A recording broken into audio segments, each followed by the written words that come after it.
I shouldn't have gone to Joshua Tree. That's what keeps echoing in my mind as I lie here, waiting for the sun to finally rise. My name is Marlo Elias Carter, 32 years old from Portland, Oregon, and I made the worst decision of my life 4 days ago. The doctors say the physical wounds will heal, but I'm not so sure about the rest of me. Every time I close my eyes, I see those things, the way they moved, the sounds they made. I can still smell the acrid scent of fear that permeated my clothes, my skin, my Toyota RAV, for that now sits abandoned somewhere in that godforsaken desert. It was supposed to be a simple getaway. That's what everyone says, right? I need to clear my head, I told my sister over the phone. My divorce had been finalized just 3 weeks prior, and the emptiness of my apartment was suffocating. The walls seemed to close in a little more each day. Ellie suggested I take some time off, maybe visit our cousin in San Diego. Drive down the coast, she said. It'll be good for you. If only she knew the horror that awaited me on that journey. If only I had listened to the old man at the gas station who warned me to stick to the main roads. I had planned the trip meticulously, or so I thought. My route would take me through some of the most scenic parts of the West Coast, with stops at several national parks along the way. Joshua Tree was meant to be a 2-night adventure, camping under the stars, hiking among the bizarre rock formations and twisted trees that give the park its name. I'd always been drawn to desolate landscapes. There's something haunting about them, something that speaks to the darker corners of the human experience. Now I understand that some landscapes are desolate for a reason. Some places don't want visitors. The journey south had been uneventful, pleasant even. I stopped at a few roadside diners, chatted with locals, took photographs of stunning vistas. I felt the knot in my chest beginning to loosen as the miles stretched between me and Portland. Between me and the house that Rebecca and I had shared for 6 years. The house that now belonged to her and her new partner. My RAV4 handled the roads beautifully, and I found myself enjoying the drive more than I had enjoyed anything in months. Music blasting, windows down, the cool spring air washing over me. Freedom. When I reached Barstow, I decided to take a detour. The planned route would have kept me on major highways, but a waitress at a local diner mentioned a scenic back road that would take me through some real beautiful country before connecting to the park entrance. Most tourists don't know about it, she said with a wink. You'll get the authentic desert experience. She scribbled directions on a napkin, her handwriting looping and confident. I thanked her and left a generous tip. Her smile as I walked out the door is seared into my memory. Was there something knowing in it? Something predatory? Or is that just my traumatized mind trying to make sense of the senseless? The road she'd recommended started out paved, but gradually deteriorated as I ventured deeper into the desert. The RAV4 handled it well enough, though I had to slow considerably to navigate around potholes and rock outcroppings. The landscape was breathtaking. Vast expanses of sand and stone stretching to distant purple mountains, dotted with the strange, almost alien forms of Joshua trees. The sun hung low in the western sky, bathing everything in golden light. Despite the growing unease in my stomach, a primal warning that I foolishly ignored, I stopped several times to take photographs. In one of them, which the police later examined at length, there's a dark shape on the horizon. At the time, I thought it was just a shadow. I know better now. As dusk approached, I realized I'd miscalculated. The shortcut was taking much longer than anticipated, and the park entrance was still nowhere in sight. My GPS had lost signal about an hour back, and the paper map I'd brought as a backup didn't show this particular road. Still, I pressed on, confident that I'd reach the park eventually. The sky darkened rapidly, as it does in the desert, and soon I was navigating by headlights alone. That's when I first noticed the footprints. They appeared in my high beams, a line of them crossing the dirt road, heading east into the darkness. Human footprints, but something about them seemed off. They were too deep, too widely spaced, and they were fresh. I remember thinking it was strange that someone would be walking out here, miles from anywhere, with no vehicle in sight. But I didn't stop to investigate. That was perhaps the one smart decision I made that night.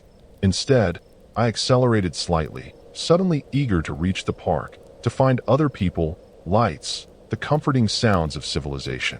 The radio, which had been playing classic rock for most of the journey, began to pick up nothing but static.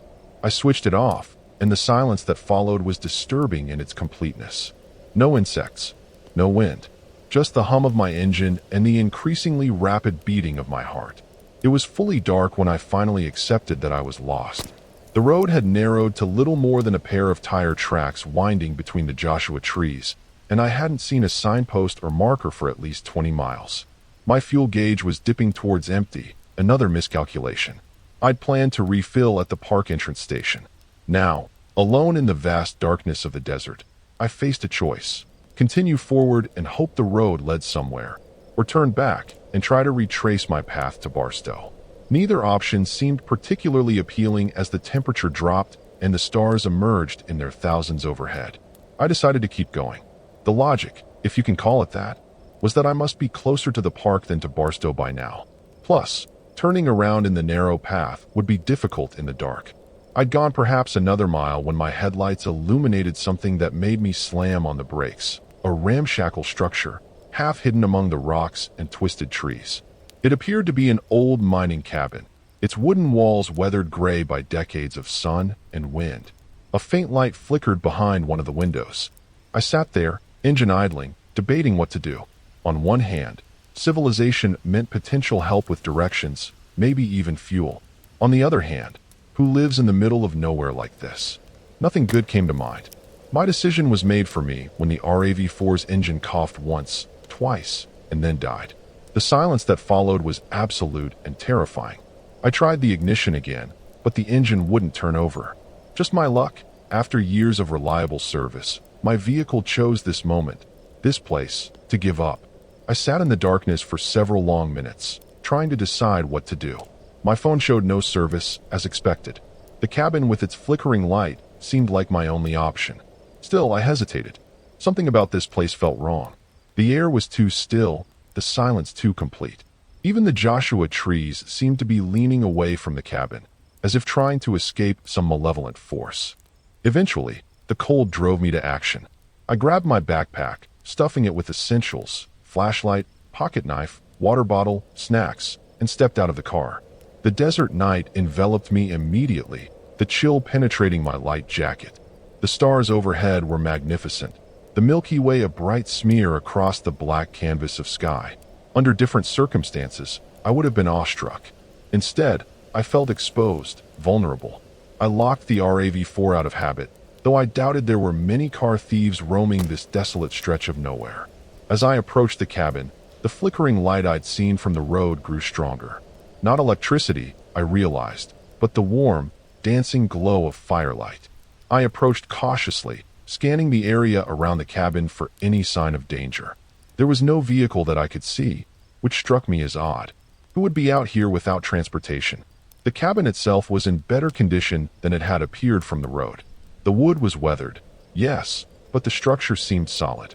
A thin column of smoke rose from a metal chimney pipe protruding from the roof. I stood at the edge of what might generously be called a yard, really just a cleared area of desert, and called out, "Hello? I'm sorry to bother you, but my car broke down. Could I use a phone?" No response, but the light inside flickered as if someone had moved in front of it.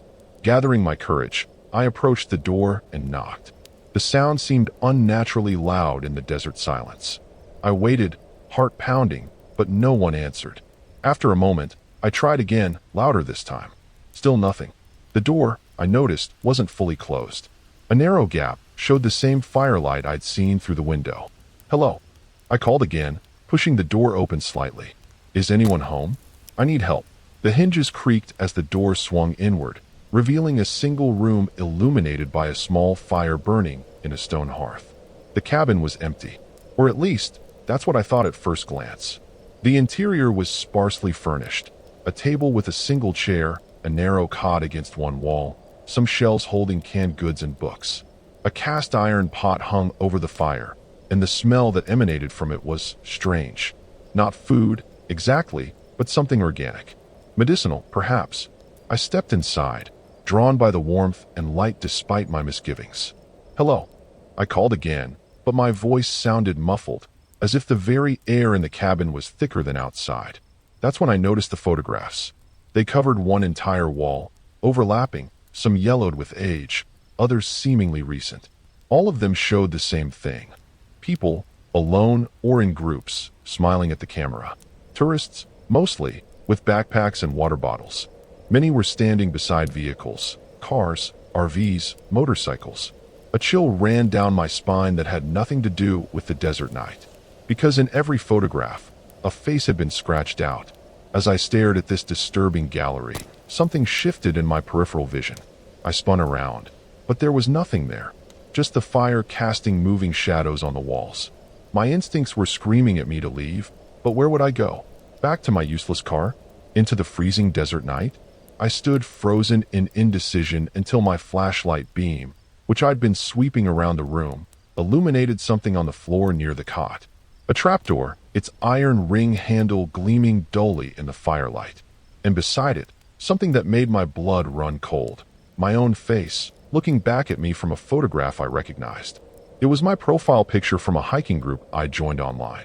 My face wasn't scratched out, not yet, but someone had drawn a red circle around it.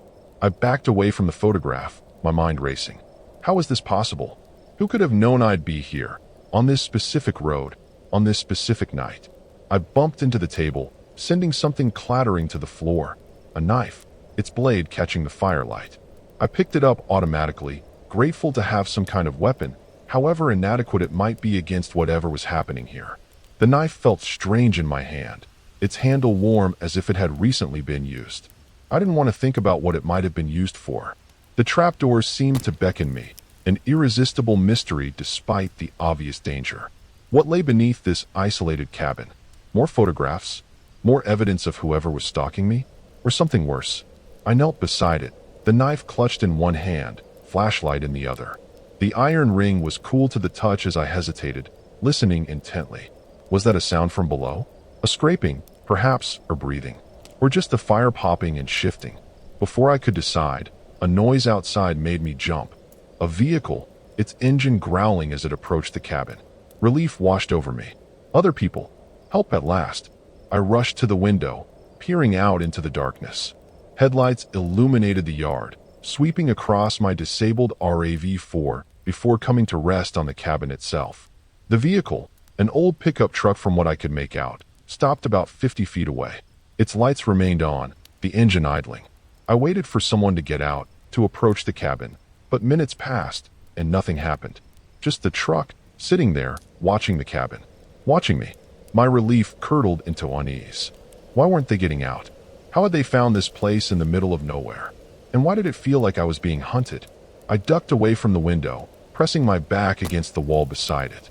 The fire cast my shadow long across the floor, reaching toward the mysterious trapdoor like a dark finger pointing the way.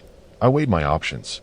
I could stay in the cabin and hope that whoever was in the truck had innocent intentions. I could make a run for it, though where I'd go in the vast, cold desert, I had no idea. Or I could investigate what lay beneath the trapdoor, possibly finding another way out, or something that would explain the nightmare I found myself in. None of these choices seemed good. All of them terrified me.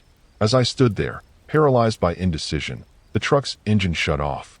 The sudden silence was somehow worse than the mechanical growl had been. I heard a door open and close, followed by footsteps, slow, deliberate, approaching the cabin. My grip tightened on the knife. The footsteps stopped just outside the door. A long moment passed. Then, a knock, 3 sharp raps that seemed to reverberate through my entire body. I didn't answer. Couldn't answer. My throat had closed up with fear. Another knock, more insistent this time. Then a voice, raspy and low. I know you're in there, Portland. Open up. Portland. Not my name, but where I was from. How did they know? The photograph with the red circle flashed in my mind. Someone had been planning this, waiting for me. But why? What had I done to deserve this? The doorknob turned slowly, and I realized with horror that I'd never closed it properly after entering. It swung open, revealing a silhouette, tall, broad-shouldered, featureless against the starlit desert behind. I raised the knife, though my hand was shaking so badly I doubted I could use it effectively. Stay back, I managed to croak. I'm armed. A chuckle emerged from the figure, a dry, humorless sound like dead leaves scraping across pavement. No need for that, the voice said, and a hand reached out to the side, flipping a switch I hadn't noticed. Electric lights flickered on, bare bulbs hanging from the ceiling, illuminating both the cabin and the figure in the doorway. It was an old man, weathered as the desert itself, with skin like tanned leather and eyes that reflected no light. He wore dirty jeans and a flannel shirt, a battered cowboy hat pulled low over his forehead. Normal enough, except for the strange symbols tattooed on his hands and the necklace of what looked disturbingly like human teeth around his neck. "You're the fifth one this month," he said, stepping inside and closing the door behind him. "Always the same. Car trouble. Looking for help." He gestured at the wall of photographs, and my stomach lurched as I understood. They come to the cabin. They never leave. His eyes, when they met mine, were empty of anything recognizable as human emotion. "The others are waiting for you, Portland. Down below." He nodded toward the trapdoor, and as if on cue, a sound emerged from beneath it. A low moan that might have been wind through rock formations, but wasn't. It was a voice, or voices, filled with agony. I lunged then, desperation overcoming fear, slashing with the knife as I tried to get past him to the door. He was faster than his appearance suggested, sidestepping my wild attack and grabbing my wrist in a grip like iron.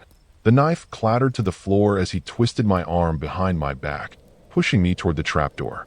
"They're hungry," he whispered, his breath hot against my ear. "They're always hungry." With his free hand, he reached down and pulled the iron ring, revealing a blackness that seemed to swallow the light. The moaning grew louder, accompanied by a scrabbling sound, like too many limbs moving at once.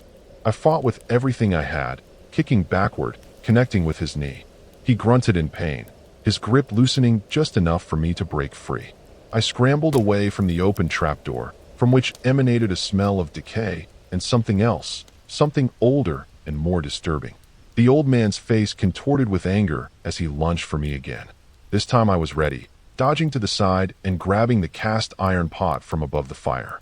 The contents, a thick, bubbling liquid, spilled out as I swung it at his head. He screamed as the scalding liquid hit his face, temporarily blinding him. I didn't wait to see what would happen next. I ran for the door, flinging it open and bursting into the cold desert night.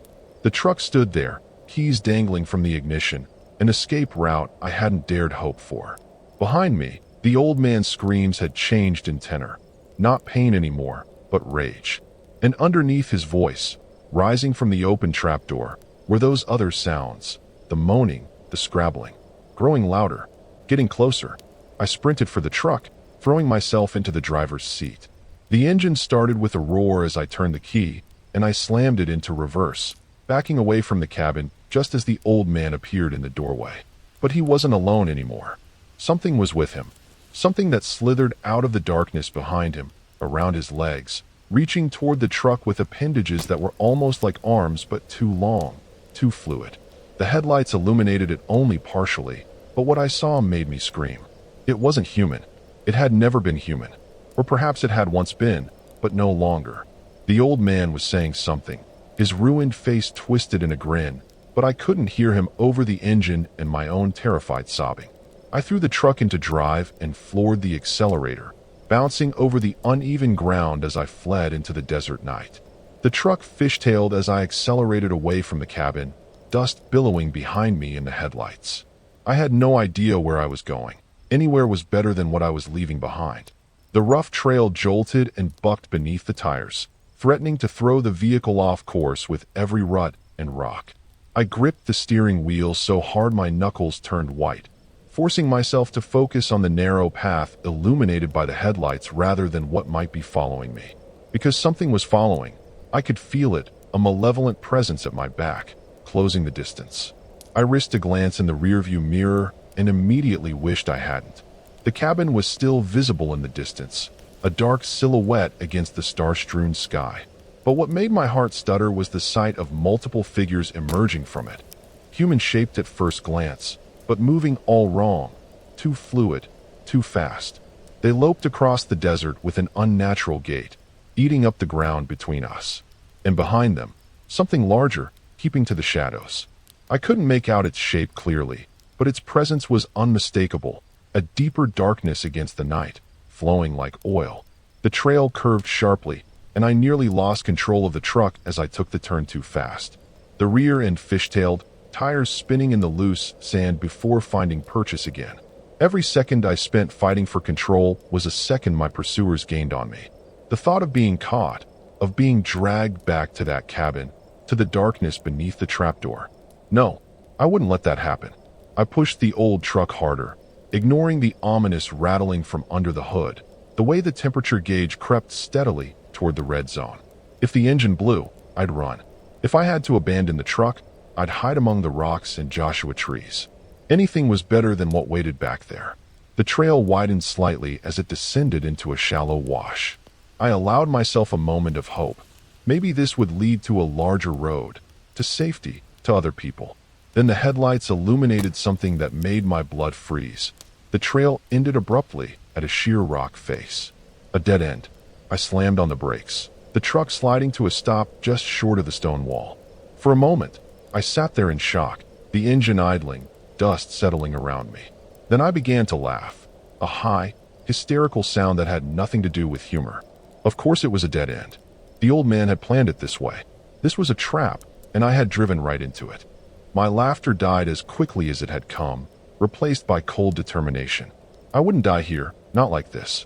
I killed the headlights and cut the engine, plunging myself into darkness. My eyes adjusted slowly, the starlight providing just enough illumination to make out the rough shapes of the landscape. The wash I'd driven into was about 20 feet wide, bordered by steep banks on either side. Ahead, the rock wall. Behind me, the way I'd come, and whatever was following. I grabbed my backpack from the passenger seat and slipped out of the truck, closing the door as quietly as possible. The desert night was eerily silent. No wind, no insects, no distant call of coyotes. Just my own breathing, too loud in my ears, and the cooling tick of the truck's engine. I crouched beside the vehicle, considering my options. I could try to climb the banks of the wash, but they were steep and would leave me exposed. I could hide in the truck, but that would only delay the inevitable. Or I could try to double back along the trail, staying off the path, using the Joshua trees and rock formations as cover.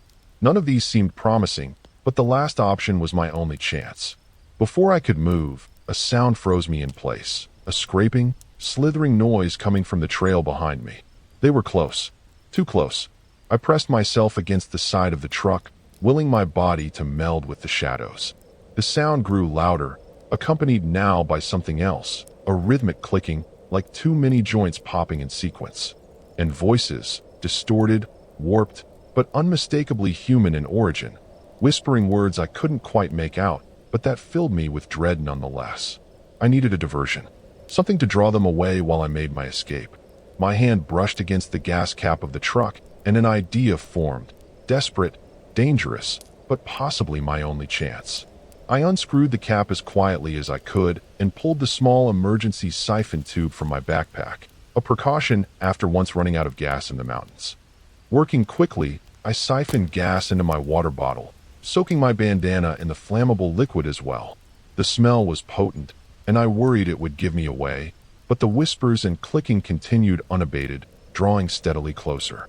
When I had what I needed, I crept to the back of the truck, staying low. I could see them now, shapes moving at the entrance to the wash, darker patches against the night. There were at least 5, possibly more, spread out as if conducting a methodical search. And behind them, that larger presence, directing their movements. The old man was nowhere to be seen. Perhaps he'd stayed behind, or perhaps he was one of these things now. The thought made my skin crawl. I had no time to waste. I pulled out my lighter, a cheap plastic thing I'd bought at a gas station days ago, and said a silent prayer that it would work. It took 3 tries before the flame caught. The bandana ignited with a whoosh that seemed impossibly loud in the quiet desert. I didn't hesitate. I hurled the burning cloth and the bottle of gasoline toward the far side of the wash, away from my planned escape route. The bottle shattered on impact with a rock, the gasoline igniting in a bright flash that momentarily turned night into day. The effect was immediate and terrifying. The searching figures froze, then converged on the fire with that same wrong movement, too fluid, too fast. And from them came a sound, a high, keening wail that was almost like excitement. I didn't wait to see more. I bolted in the opposite direction, keeping to the deepest shadows along the base of the wash. Behind me, the fire cast wild, dancing shadows that seemed to move independently of the flames. The wailing changed in pitch, becoming angry, hunting. They'd realized the trick. I ran faster, my lungs burning, legs pumping, fear giving me speed I didn't know I possessed. I reached the entrance to the wash and veered off the trail, diving into a cluster of Joshua trees, their twisted forms offering minimal concealment. I kept moving, zigzagging between rocks and vegetation, putting as much distance as possible between myself and my pursuers. I don't know how long I ran. Time lost meaning in the desperate flight through the desert night. My lungs heaved, each breath a razor in my chest. My legs trembled with exertion, but fear kept me moving, stumbling forward even when my body screamed for rest. The terrain began to slope upward, and I realized I was climbing out of the valley where the cabin sat. If I could reach higher ground, maybe I could orient myself, find a road, civilization. Behind me, the wailing continued, sometimes fading with distance, sometimes growing louder as my pursuers picked up my trail again.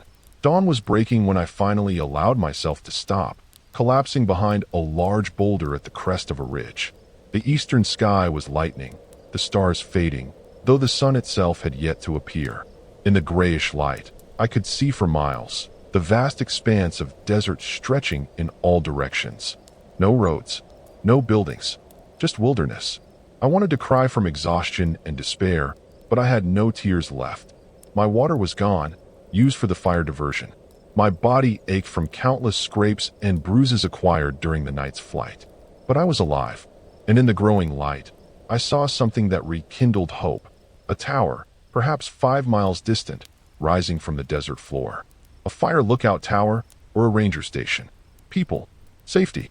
I allowed myself 5 minutes of rest, no more, before forcing my trembling legs to carry me forward again. The wailing had stopped with the coming of dawn, but I didn't trust the silence. They were still out there, hunting, waiting for darkness to fall again. I had to reach the tower before sunset. Had to. Each step was agony, my feet blistered inside my hiking boots, my muscles screaming in protest. But the tower grew steadily larger as I approached, resolving into a metal structure with a small building at its base. A park ranger station, just as I'd hoped. I was less than a mile away when I heard the truck. Not the old man's pickup. Something else. Engine rumbling as it traveled a road I couldn't yet see. Park rangers, maybe on patrol. I changed course, heading toward the sound. 5 minutes later, I crested a small rise and there it was, a paved road, cutting through the desert like a black ribbon. And on it, moving away from me, a green Park Service SUV. I screamed and waved my arms, running down the slope toward the road, heedless of the rocks and cacti that tore at my legs. Help! Stop! Please! The SUV continued for another 100 yards before brake lights flashed red. It had stopped. They'd heard me. I stumbled the last few yards to the road as the vehicle backed up, relief making me lightheaded. As it drew closer, I could make out the Park Service logo on the door, the light bar on the roof. 2 rangers stepped out, a man and a woman, their expressions concerned as they took in my battered, exhausted state. "Are you all right?" the woman asked, approaching cautiously. "What happened to you?" I don't remember much of what happened next. I collapsed on the road, my body finally giving out now that rescue was at hand. Fragments come back to me, being lifted into the SUV, the blessed coolness of air conditioning, a water bottle pressed to my cracked lips. The female ranger radioing for medical assistance while her partner drove, stealing worried glances at me in the rearview mirror. I remember trying to tell them about the cabin, the old man, the things that had chased me through the night. I'm not sure how much sense I made, delirious with exhaustion and dehydration as I was. I remember the male ranger saying something about another one, and the look the two of them exchanged. Another one. There had been others. I woke up in a hospital bed in 29 Palms, hooked to IVs delivering fluids and antibiotics. My body was a map of injuries, cuts, scrapes, bruises, 2 broken fingers I hadn't even noticed in my flight, severe dehydration, heat exhaustion. The doctor said I was lucky to be alive. When I was coherent enough, the Rangers came back, accompanied by a detective from the San Bernardino County Sheriff's Department. They had questions, many questions, about how I'd ended up on that remote trail, about the cabin, about the old man. Especially about the old man. His name was Elijah Blackwood, the detective told me, showing me a photograph. It was him. The same leathery face, the same empty eyes. Only this photo was a mugshot from the 1970s. He was a suspect in a series of disappearances back then. Hikers, campers, people traveling alone through the desert. The bodies were never found. Neither was Blackwood. Until 3 years ago. The detective's face was grim as he continued. A hiker discovered human remains in an abandoned mine shaft near where you described the cabin. Forensics identified them as Blackwood's. He'd been dead for at least 20 years when they found him. I struggled to process this. That's impossible. I saw him. He attacked me. He was alive. The detective and rangers exchanged looks. The same look people give when they think you're crazy but are too polite to say so. If he died 20 years ago, who was in that cabin? No one answered. Instead, they asked more questions. About my mental health history. About whether I used drugs. About whether I'd been sleeping properly before my experience. They didn't believe me. Or rather, they believed I believed what I was saying, but attributed it to hallucinations brought on by dehydration and heat exposure. When they left, I lay in the hospital bed, staring at the ceiling, doubting my own sanity. Had I imagined it all? The photographs with the scratched-out faces? The trapdoor? The things that chased me through the desert? It seemed impossible that it could all have been a hallucination. The injuries were real. My abandoned RAV4 was real. The fear, God, the fear was certainly real. I closed my eyes, trying to sort hallucination from reality, but all I saw were those fluid shapes moving in the darkness, heard those distorted whispers. I was released from the hospital 2 days later. The police had recovered my RAV4, abandoned on a dirt road about 20 miles from where the rangers had found me. There was no sign of the cabin, no sign of the old pickup truck. When I insisted that we go back, that I could show them where it had been, the detective humored me. We spent an entire day searching the area, traveling every dirt road and trail. Nothing, just desert, rocks, Joshua trees. I began to doubt myself. Had the isolation and stress of my divorce, combined with the harsh desert conditions, caused me to have some kind of breakdown? But then, as we were about to give up the search, I saw something that made my blood run cold. Footprints crossing the dirt road, too deep, too widely spaced, just like the ones I'd seen that first night. I pointed them out to the detective, who studied them with a frown. Animal tracks, he said dismissively. Probably a mountain lion. But I knew what I'd seen. And when I looked up, following the direction of the prints, I saw a dark shape on the horizon. Just a shadow, the detective said when I pointed it out. Just a shadow. I left Southern California the next day, driving north along the coast rather than cutting back through the desert. I couldn't face those empty spaces again, those twisted trees reaching toward the sky like supplicants to an uncaring God. Sometimes at night, I still hear those whispers, still see those fluid shapes moving at the edges of my vision. I've tried to research Elijah Blackwood, to learn more about the disappearances, but information is scarce. Just a few old newspaper articles, a brief mention in a book about unsolved crimes of the American Southwest. Most disturbing of all was what I found when I finally worked up the courage to check the online hiking group where my profile picture had been posted. The group was gone, deleted. In its place was a single photograph, my own face, with a red circle around it. And below it, a message, "See you again soon, Portland." I deleted all my social media accounts that same day, changed my phone number, moved to a new apartment in a different part of town. I haven't been camping since. Haven't even been to a park. The thought of open spaces, of being alone in nature, brings the panic rushing back. The doctors say I experienced a psychotic episode triggered by stress and environmental factors. The police say I was lucky to survive what was clearly a case of becoming lost in one of the most hostile environments in America. Both tell me that in time, the nightmares will fade, the fear will subside. I want to believe them, but I know what I saw in that cabin. I know what chased me through the desert night. And sometimes, when I wake in the dark hours before dawn, I swear I can hear something scraping at my window, clicking and whispering, waiting for me to make another deadly mistake, waiting to take me back to that cabin in Joshua Tree, to what lies beneath the trapdoor, to the others who never escaped.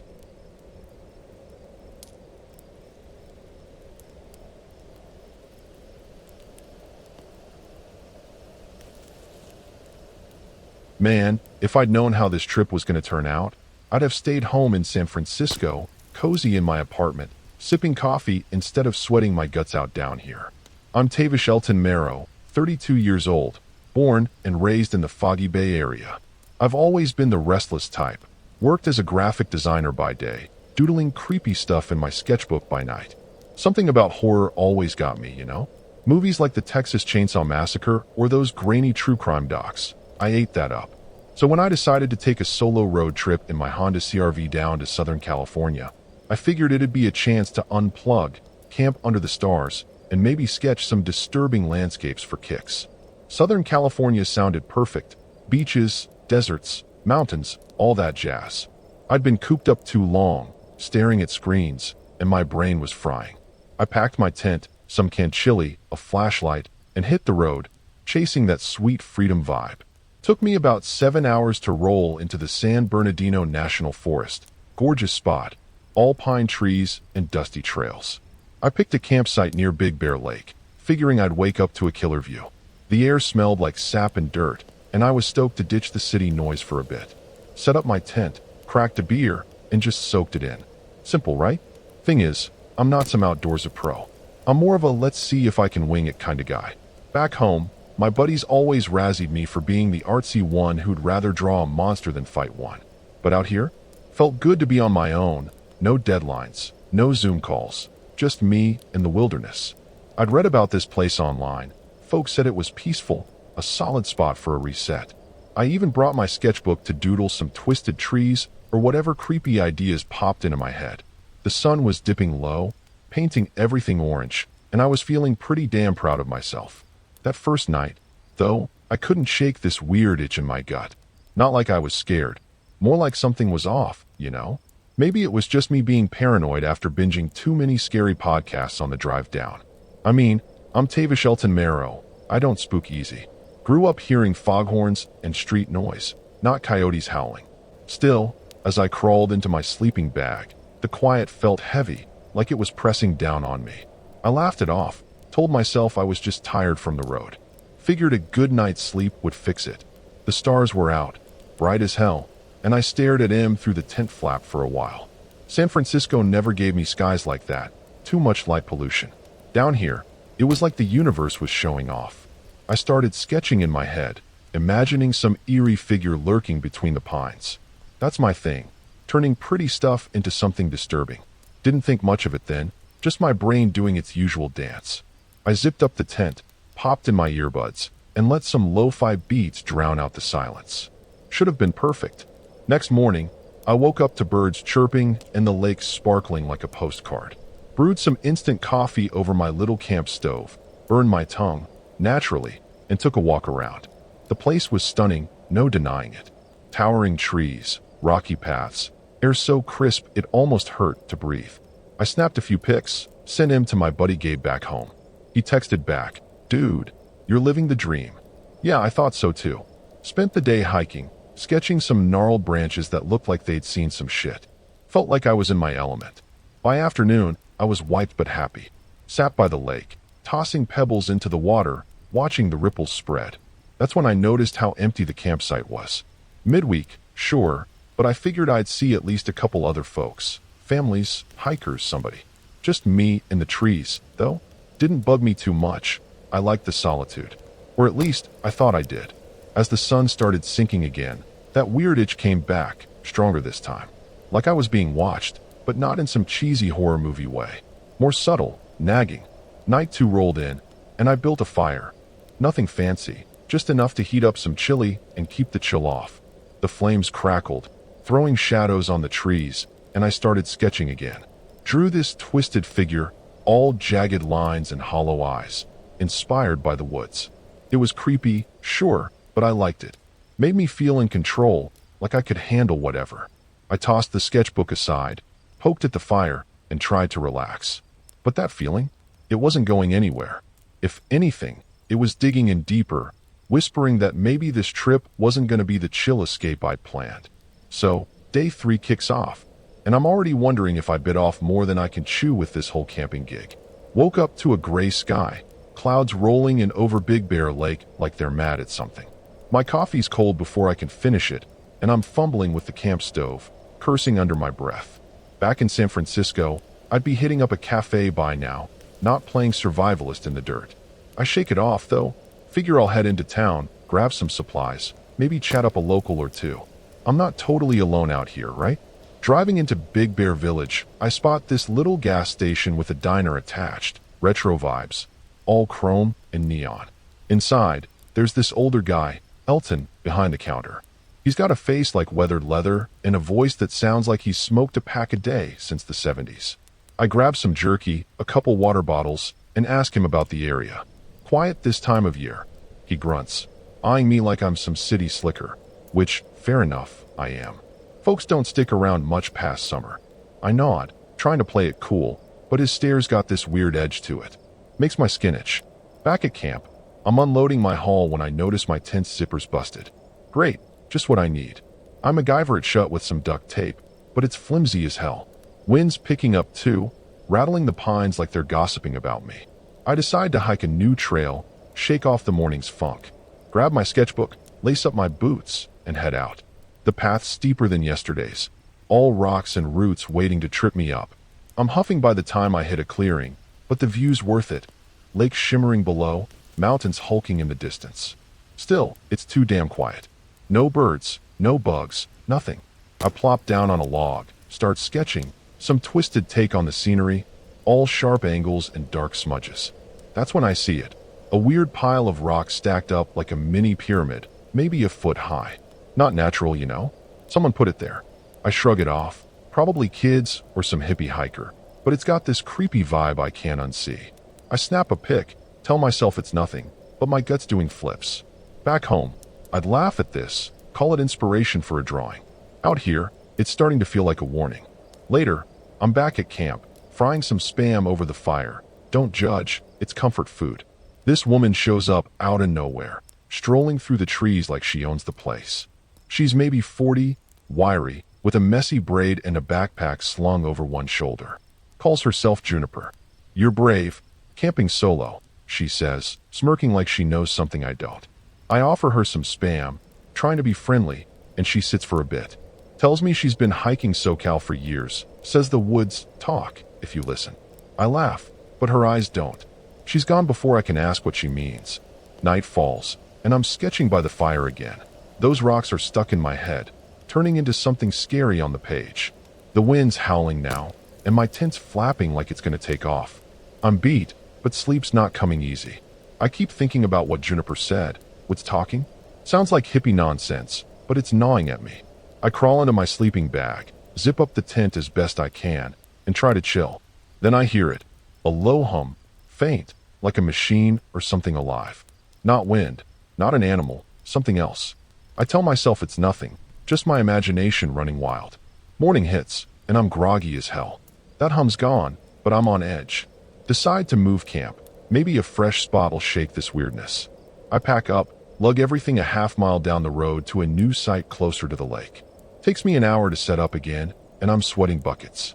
New spot's nice, flatter ground, better view, but I find another one of those rock piles, bigger this time, tucked behind a tree. My heart sinks. Once is random, twice is disturbing. I kick it over, scatter the stones, but it feels like I just pissed something off. By afternoon, I'm second-guessing this whole trip. I could head back to San Francisco, call it quits. But I'm stubborn, spent too much time planning this, and I'm not ready to bail. Figure I'll stick it out one more night, see if I can toughen up. I build a fire, crack a beer, and try to relax. The lake's glassy, reflecting the clouds, and for a minute, it's almost peaceful. Then I spot something across the water, lights, faint and flickering, where no campsite should be. Not bright enough for a fire, not steady enough for a flashlight. I stare, and they stare back, like eyes in the dark. So, I'm sitting there by the fire, staring at those creepy lights across the lake, and my brain's spinning like a hamster on a wheel. It's late, past midnight, and the air's gone still, heavy, like it's holding its breath. I grab my flashlight, shine it toward the water, but it's too weak to reach that far. The lights flicker, then vanish, and I'm left wondering if I imagined it. Back in San Francisco, I chalk it up to too much screen time frying my eyes. Out here, it's starting to feel scary, like something's watching me right back.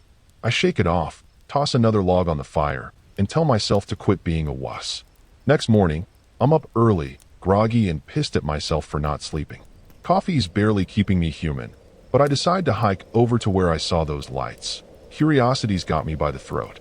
Takes me an hour to circle the lake, dodging mud and brambles, and when I get there, it's just trees and rocks. No campsite, no trash, nothing. Then I spot it. Another damn rock pile, this one taller, with a flat stone on top like a lid. My stomach twists, 3 times now. That's not random. I kick it down hard, stones clattering everywhere, and it feels good until I hear a rustle behind me. Spin around, nothing's there. Just the wind, I tell myself, but my heart's thumping like a drum. Back at camp, I'm rattled but trying to play it cool. Decide to sketch, get my mind off it, draw those lights, turn M into something disturbing for my book. I'm halfway through when this guy stumbles out of the trees. Big dude, scruffy beard, wearing a flannel that's seen better days. Calls himself Boone. He's got a wild look in his eyes, like he's running on fumes. You see him too? He asks, voice all shaky. I freeze, see what? He rambles about lights, shadows moving. Says he's been camping a mile east and hasn't slept in days. I offer him some water, try to calm him down, but he's jittery as hell. They don't like us here, he mutters, then bolts before I can ask more. Now I'm freaked. Boone's words are looping in my head, and those rock piles are starting to feel like markers, like someone or something is keeping tabs. I pace around camp, debating whether to pack up and haul ass back to San Francisco. But it's midday, sun's high, and I'm not ready to admit defeat. Figure I'll stick it out, maybe head into town again for a signal, call Gabe, get some perspective. I'm fiddling with my busted tent zipper when I notice scratches on a nearby tree. Deep, jagged, like claw marks. Not a bear, though. Too precise, too high up. My skin goes cold. This is getting horror movie weird.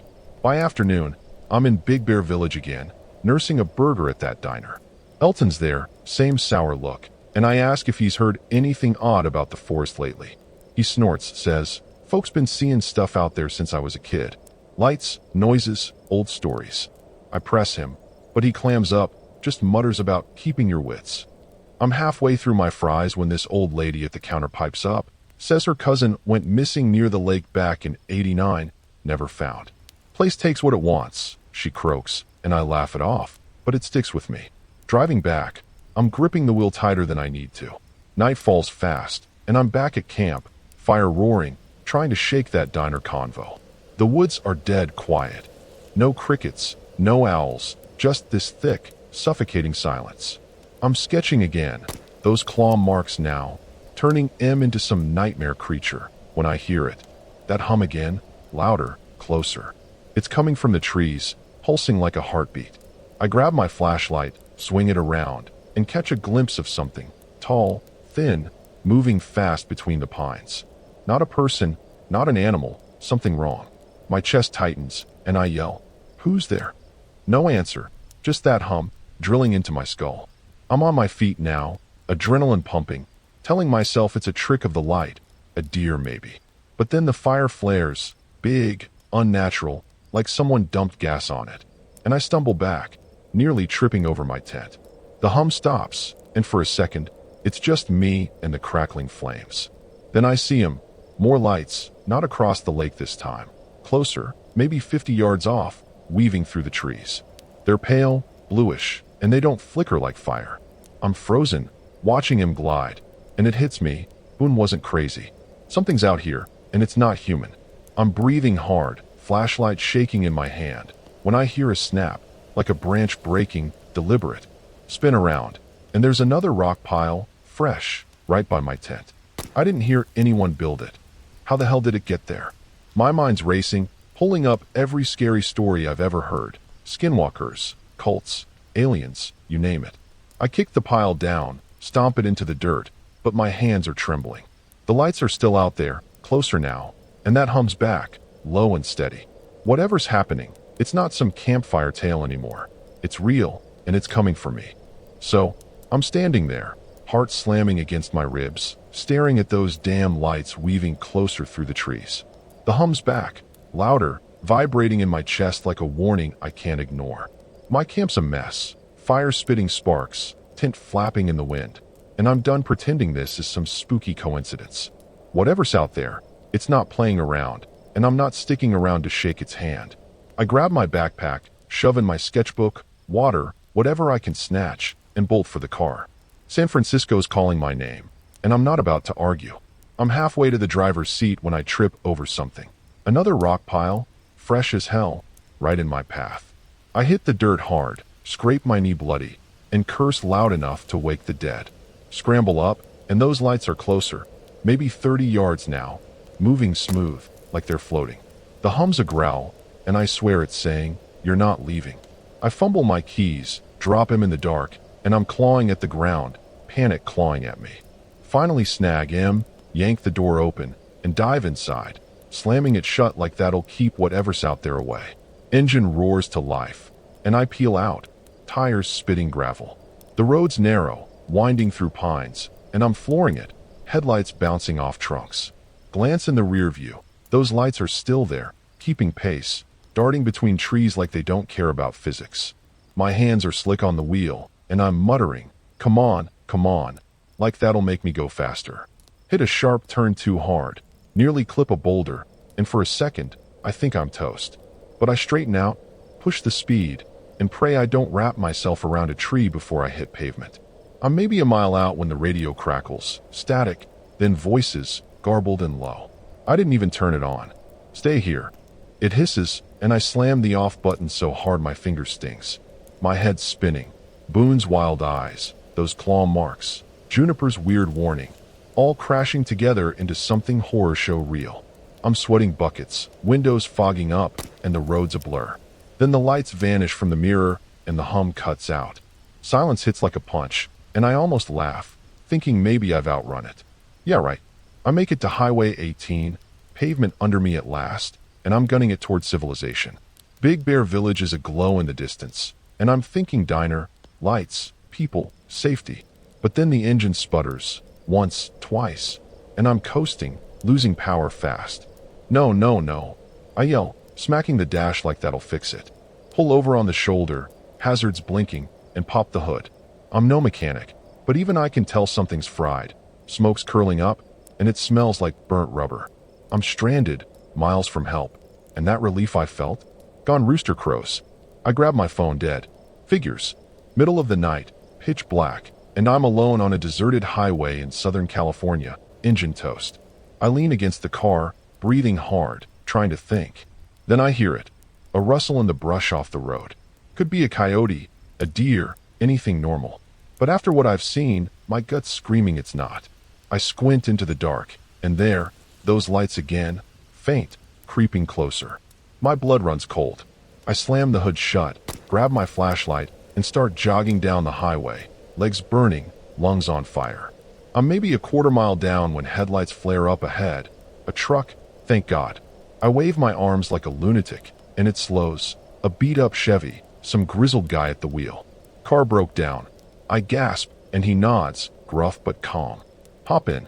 I climb up, slam the door, and he's pulling away when I glance back. Those lights are right at the road's edge now, hovering, watching. The driver, Hank, he says, grunts. You look like you've seen a ghost. I laugh, shaky, and mutter, something like that. He doesn't push it, just cranks the radio, some twangy country tune, and I'm staring out the window, waiting for those lights to follow. So, I'm in Hank's truck, rattling down Highway 18, and my heart's still jackhammering like it's trying to bust out of my chest. The guy's humming along to some Johnny Cash tune, oblivious to the hell I just clawed my way out of. I keep sneaking glances out the window, half expecting those creepy lights to pop up in the dark, but it's just trees and asphalt now. Big Bear Village glows ahead, and I'm thinking maybe, just maybe, I've dodged whatever was gunning for me back there. Hank drops me at the diner, grunts a take care, and peels off. I stumble inside, collapse into a booth, and order coffee with hands that won't quit shaking. Elton's still behind the counter, eyeing me like I'm a stray dog that wandered in. Rough night? He asks, pouring me a mug. I nod, too wired to talk much, and sip the burnt brew. The diner's warm, buzzing with late-night stragglers, and for a minute, I feel human again. I borrow a charger from a waitress, plug in my dead phone, and wait for it to juice up. Scroll through texts from Gabe, dumb memes mostly, and I almost laugh. Almost. But my head's still back in those woods, replaying that hum, those lights, Boone's freaked out ramblings. I'm safe, sure, but it doesn't feel like it. Phone's at 10% when I decide to call Gabe. Need to hear a familiar voice, you know? It's late, but he picks up, groggy. Tav, you good? I start spilling, camping, rocks, lights, the whole horror show. He laughs at first, thinks I'm messing with him, but when I don't crack, he goes quiet. Dude, get out of there. Crash at a motel or something. I tell him the car's toast, and he's all, rent one, I'll Venmo you cash, just go. I'm nodding like he can see me, already planning to ditch this place at sunrise.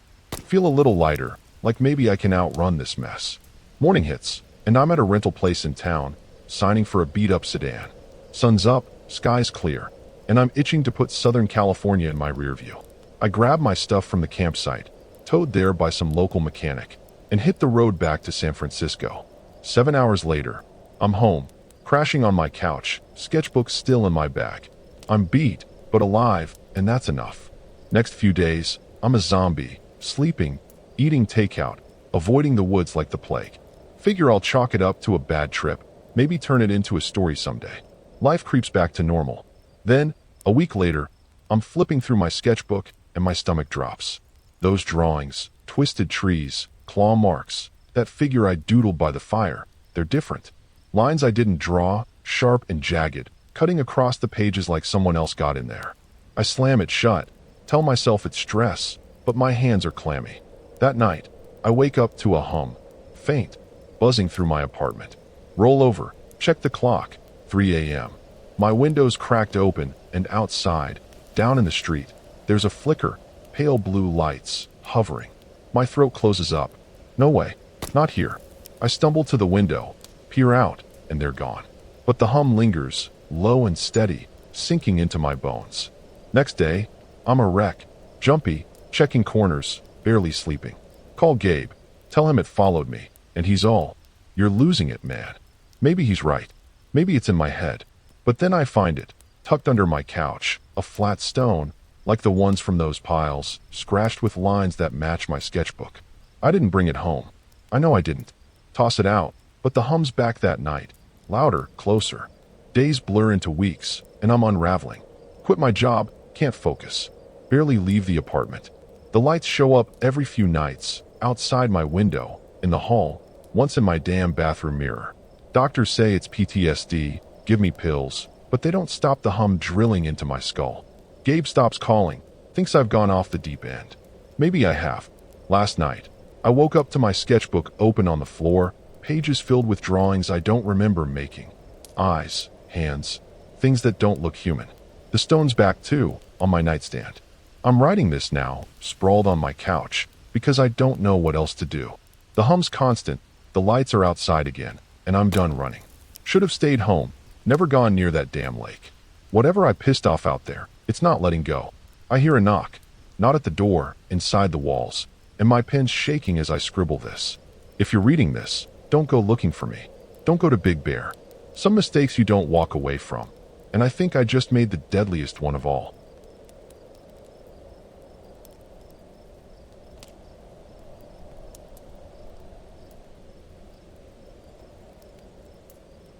If I'd known the desert was going to chew me up and spit me out like this, I'd have stayed put in Sacramento, far away from this nightmare.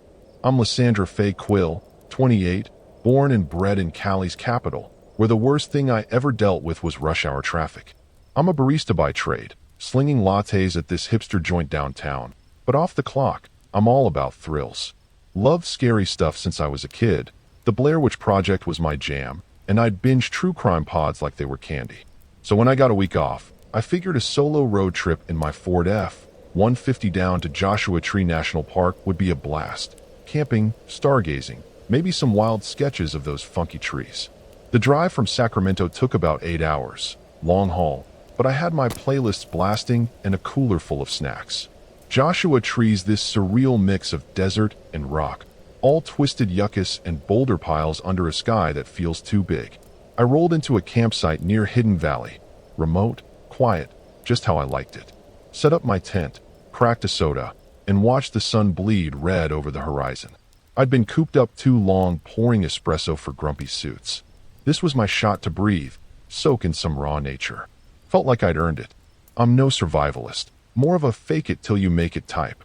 Back home, my roommate, Jules, always teased me for being the artsy one who'd rather doodle a skull than climb a mountain. But out here, I felt badass. Lysandra Faye Quill, Queen of the Desert.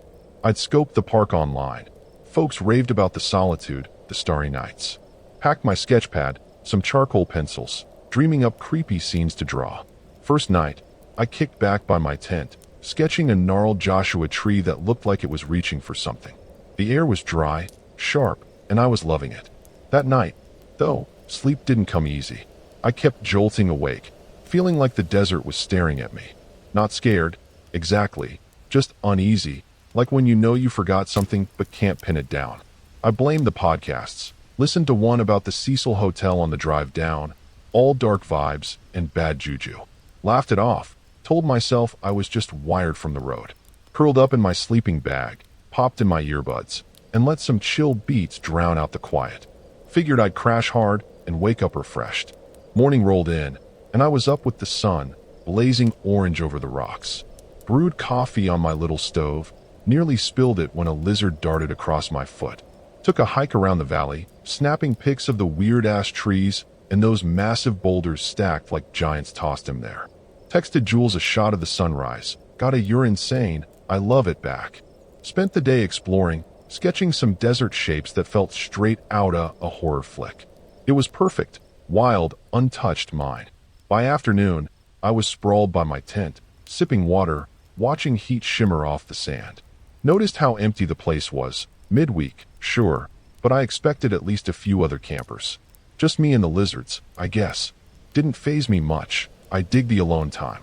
Sun started dipping, painting everything gold, and I built a tiny fire to heat up some ramen. The quiet settled in, thick and heavy, and that unease crept back. Brushed it off as city girl jitters, but it stuck, like sand in my shoes. Night 2. I'm sketching by the fire.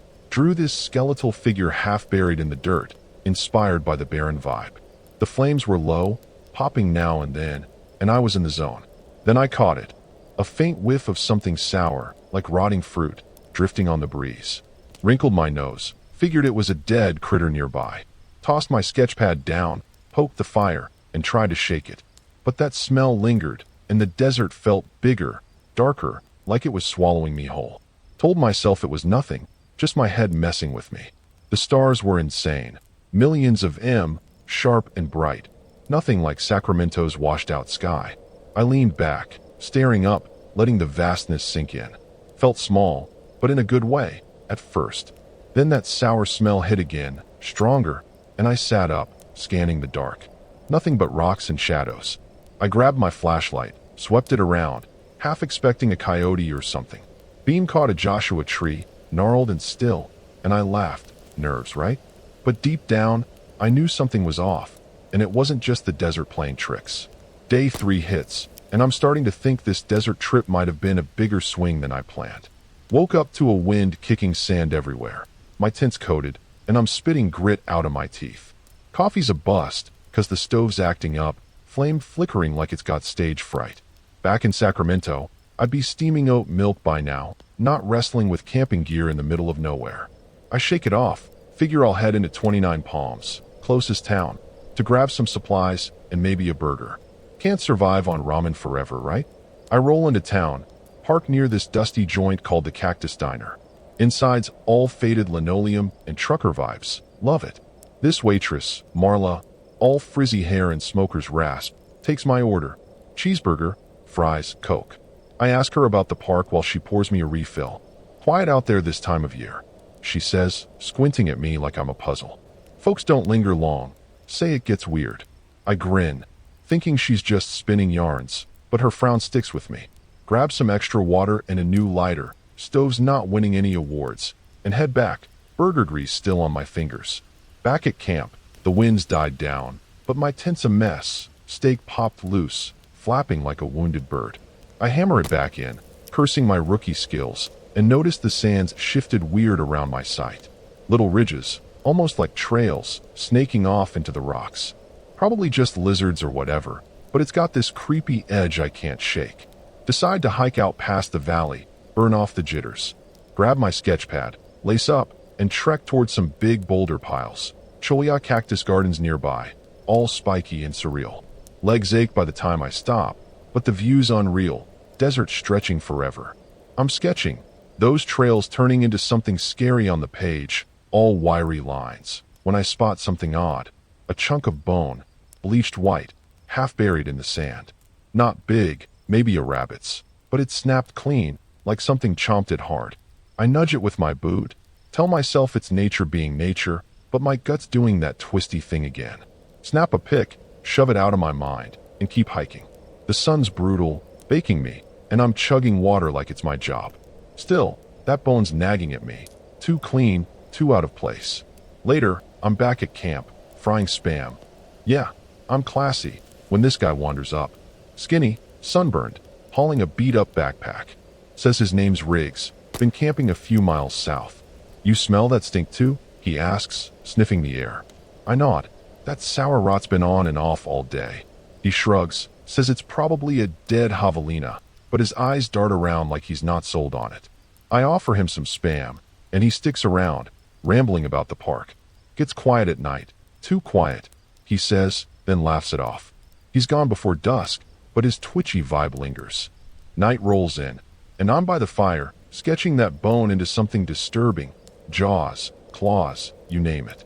Wind's picking up again, whistling through the rocks, and my tent's holding on for dear life. I'm beat, but that smell's back, sharp enough to make my eyes water. Crawl into my sleeping bag, zip up, and try to crash. Then I hear it, a low scrape, like something dragging over sand, faint but close. I freeze, tell myself it's the wind, a critter, anything normal. Peek out the flap, nothing but dark and that damn smell. Sleep's a no-go after that. Morning's rough. I'm groggy, head pounding from no rest. That scrape's gone, but I'm jumpy as hell. Decide to move camp. Fresh spot might clear my head. Pack up, haul everything a mile east to a site near some big rocks. More shelter, better vibes. Takes forever to set up, and I'm sweaty and swearing by the end. New spot's cool. Shadows from the boulders make it feel safer, but then I see it. Another bone, bigger, wedged in a crevice. My heart sinks. Once is whatever, twice is freaky. I kick it away, but it feels like I just stirred something up. Afternoon's quiet, and I'm second-guessing this whole adventure. Could head back to Sacramento, call it a wash. But I'm too stubborn, drove all this way, and I'm not tapping out yet. Build a fire, crack a soda, try to chill. The desert's still, sun dipping low, and for a sec, it's peaceful. Then I catch it, something glinting out past the rocks, quick and sharp, like glass catching light. Not a car, not a hiker, wrong angle, wrong place. I stare, and it's gone, but my skin's prickling. Whatever's out here, it's starting to feel like it's watching me back. So, I'm sitting by the fire, staring at where that glint vanished, and my brain's doing cartwheels trying to make sense of it. It's late. Moon's up, casting weird shadows off the rocks, and the desert's gone dead quiet, like it's holding its damn breath. That sour stink's back, thicker now, clogging my throat. I grab my flashlight, sweep it around, but it's just sand and Joshua trees staring back. Back in Sacramento, I'd blame a late-night espresso for keeping me jumpy. Out here, it's starting to feel scary, like the dark's got teeth. I poke the fire, try to shake it, but my nerves are buzzing. Next morning, I'm up early, bleary-eyed and pissed at myself for barely sleeping. Coffee's my lifeline, and I'm chugging it while I decide to hike out to where I saw that glint. Gotta know if I'm losing it or not. Takes me a half hour, weaving through boulders and spiky cholla, until I hit a sandy stretch near some cliffs. Nothing shiny, just more bones, scattered this time. A jaw here, ribs there, all snapped and dry. My stomach lurches. This ain't no coyote leftovers. I snap pics, mutter, what the hell? And that's when I hear a crunch behind me. Spin around, nothing. Just wind, I tell myself, but my pulse is racing. Back at camp, I'm rattled but pretending I'm fine. Start sketching those bones. Turn M into something horror show gnarly. When this woman stumbles in from the trail. She's wiry, maybe 50, with a sunburned face and a big water jug slung over her shoulder. Calls herself Tansy. You okay out here alone? She asks, eyeing my shaky hands. I laugh, offer her some trail mix, and she sits for a bit. Says she's been hiking the park for days. Mentions weird stuff. Lights, smells, things moving at night. Folks don't stay long, she says, voice low. I nod, but her stare's too intense, and she's gone quick, leaving me twitchy. Now I'm spooked. Tansy's words are looping, and those bones are screaming something's off. I pace around, debating packing up and bolting back to Sacramento. But it's daylight, sun's blazing, and I'm not ready to punk out. Figure I'll hit 29 Palms again, get a signal, call Jules. Need someone to tell me I'm not nuts. I'm kicking sand off my boots when I spot it. Scratches on a boulder near my tent. Deep, uneven, like nails raked it. Not natural, not random. My skin crawls. This is getting too damn disturbing. Afternoon. I'm at the Cactus Diner, scarfing fries and sipping Coke. Marla's there, refilling my glass, and I ask if she's heard anything creepy about the park lately. She smirks, says, always stories, lights, noises, people vanishing. Old desert tales. I push, and she shrugs, but this grizzled guy at the counter, Hector, leans in. My uncle saw something out there in '92, he grunts. Tall, fast, gone by morning. Never camped again. I laugh it off, but it's sticking like gum on my shoe. Driving back, my hands are tight on the wheel, eyes darting. Night slams down hard, and I'm back at camp, fire crackling, trying to bury that diner talk. The quiet's suffocating, no bugs, no wind, just this heavy nothing. I'm sketching, those scratches now, turning M into claws, when that smell hits hard, like a punch. Then I hear it, a low whine, sharp and thin, cutting through the dark. It's close, maybe 20 yards off, and I grab my flashlight, swing it around. Catch a shape, tall, spindly, darting behind a rock.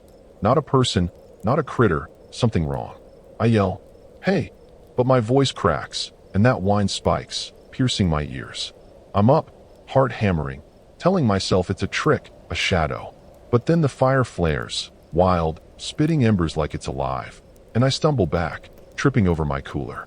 The whine's a scream now, and I see him, glints, not one but three, flickering between the boulders. They're bright, jagged, like broken mirrors, and they're moving, circling. My chest's tight, and I'm gasping, flashlight shaking. This ain't some campfire ghost story. It's real, and it's here. I kick dirt on the fire, try to think, but that smell's choking me, and those glints are closing in. I'm scrambling now, kicking over my chair, when I hear a thud, something heavy, right behind my tent. Spin around, and there's a fresh pile of bones, big ones, wet, glistening like they're fresh dumped. I didn't hear a thing drop 'em, how? My mind's racing, cults, monsters, some sick desert game, and I'm done playing brave.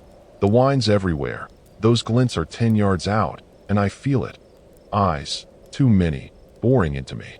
Whatever this is, it's not letting me ignore it anymore, and I'm way out of my depth. So, I'm standing there, staring at that pile of wet bones, and my brain screaming one thing: run. Those glints are closing in, 8 yards, maybe less, and that whine's shredding my nerves like a buzzsaw. The fire's dying under the dirt I kicked on it, and the dark's swallowing everything. I snatch my backpack, jam in my sketch pad and water, and bolt for the truck. Sacramento's a long haul, but I'm not sticking around to see what those things want. My tent's flapping, abandoned, and I don't care. Freedom's calling, and I'm answering. I'm sprinting, sand sucking at my boots, when I trip, hard, over a rock I didn't see. Faceplant, taste dirt, and my flashlight skitters away. Scramble up, knee throbbing, and those glints are right there, 5 yards off, weaving fast. The whine's a howl now, and I swear it's laughing at me. I grab my keys, fumble them, pick him up with shaky hands, and dive into the truck. Slam the door, lock it, like that'll help, and jam the key in.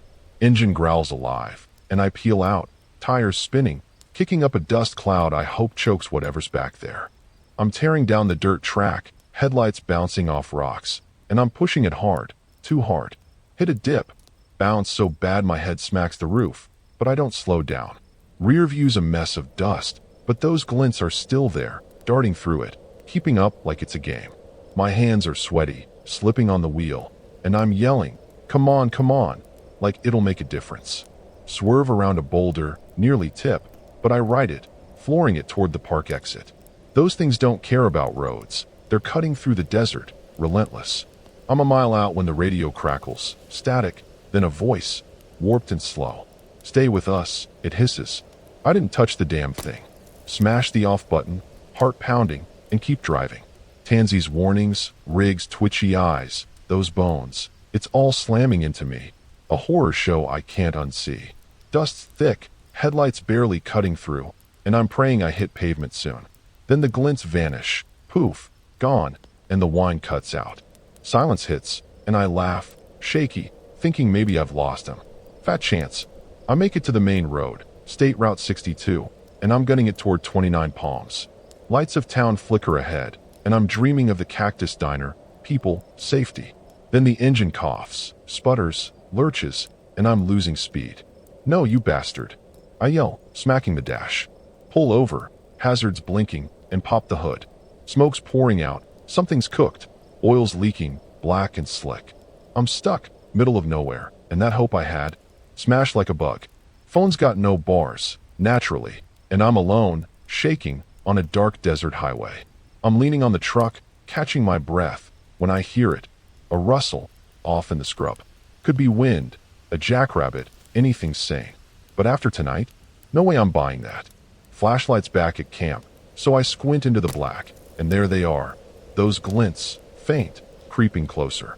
My blood's ice. I slam the hood, grab my water bottle, like that's a weapon, and start hoofing it down the road. Legs burn, lungs ache, but I'm moving, praying for headlights. A miracle, anything. I'm staggering along, maybe a half mile, when a Riggs lights flare up ahead, semi-truck, barreling my way.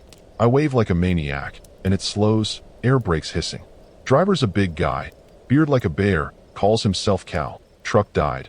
I pant, and he nods, calm as hell. Climb up. I do, door banging shut, and he's pulling away when I glance back. Those glints are at the roadside now, hovering, staring. Cal grunts, "Rough night, huh?" I nod, breathless, and mutter, "You've got no idea." He cranks some old rock tune, and I'm gripping the seat, watching the dark for those damn lights. So, I'm in Cal's rig, rumbling toward 29 Palms, and my whole body's buzzing like I've downed 10 espressos. The guy's tapping the wheel to some Stones song, cool as a cucumber, while I'm a wreck, sweaty, shaky, sneaking looks out the window for those glints. They don't show, and the road's empty, just us and the night. He drops me at the Cactus Diner, tips his cap with a "stay safe," and hauls off. I stumble inside, collapse in a booth, and order coffee, black, strong, something to glue me back together. Marla's there, pouring it slow, and says, "You look like death warmed over." I just nod, too fried to argue. The diner's humming, truckers, a couple night owls, and it's the first time in hours I don't feel like prey. Phone's dead, so I borrow Marla's charger, plug in, and sip that burnt brew. When it powers up, I've got texts from Jules, pictures of her cat, dumb jokes, and it almost makes me smile. Almost. My head's still out there, bones, whines, those damn glints, and I can't shake it. Call Jules, late as hell, and she picks up, sleepy. "Liz, what's up?" I spill it all. Camping, smells, things chasing me. She's quiet. Then, "Get out of there now." I tell her the truck's toast, and she's like, "Rent something. I'll send cash, go." I'm nodding, planning to bolt at dawn. Morning hits, and I'm at a rental lot in town, snagging a scratched-up hatchback. Sun's blazing, and I'm itching to ditch Joshua Tree for good.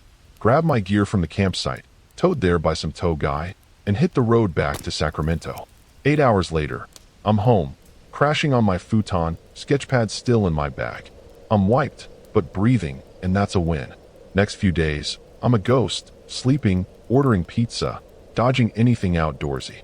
Figure I'll laugh this off eventually, maybe sell the story to some creepy zine. Life creeps back in slow. A week later, I'm flipping through my sketchpad, and my gut drops like a rock. Those drawings, bones, claws, that figure in the sand, they're messed up. New lines, thin and spiky, crisscrossing my work like someone else got at it. I slam it shut, tell myself it's exhaustion, but my palms are sweaty. That night, I wake up to a whine, soft, threading through my apartment. Check the clock. 2 a.m. windows open, and outside, down in the alley, there's a glint. Sharp, quick, gone. My throat's tight. No freaking way. Not here. I stumble to the window, Peek out, nothing. But that whine lingers, needling me. Next day, I'm a mess, jumpy, checking locks, barely eating. Call Jules, tell her it's followed me. And she's like, "You're stressed, Liz, chill." Maybe. But then I find it, under my sink, a bone shard, small and wet, scratched with those same spiky lines. I didn't bring it back. Toss it in the trash, but the wine's there that night, sharper, closer. Days bleed together. I quit the coffee shop, can't focus. Glints pop up. Outside, in reflections, once in my damn kitchen window.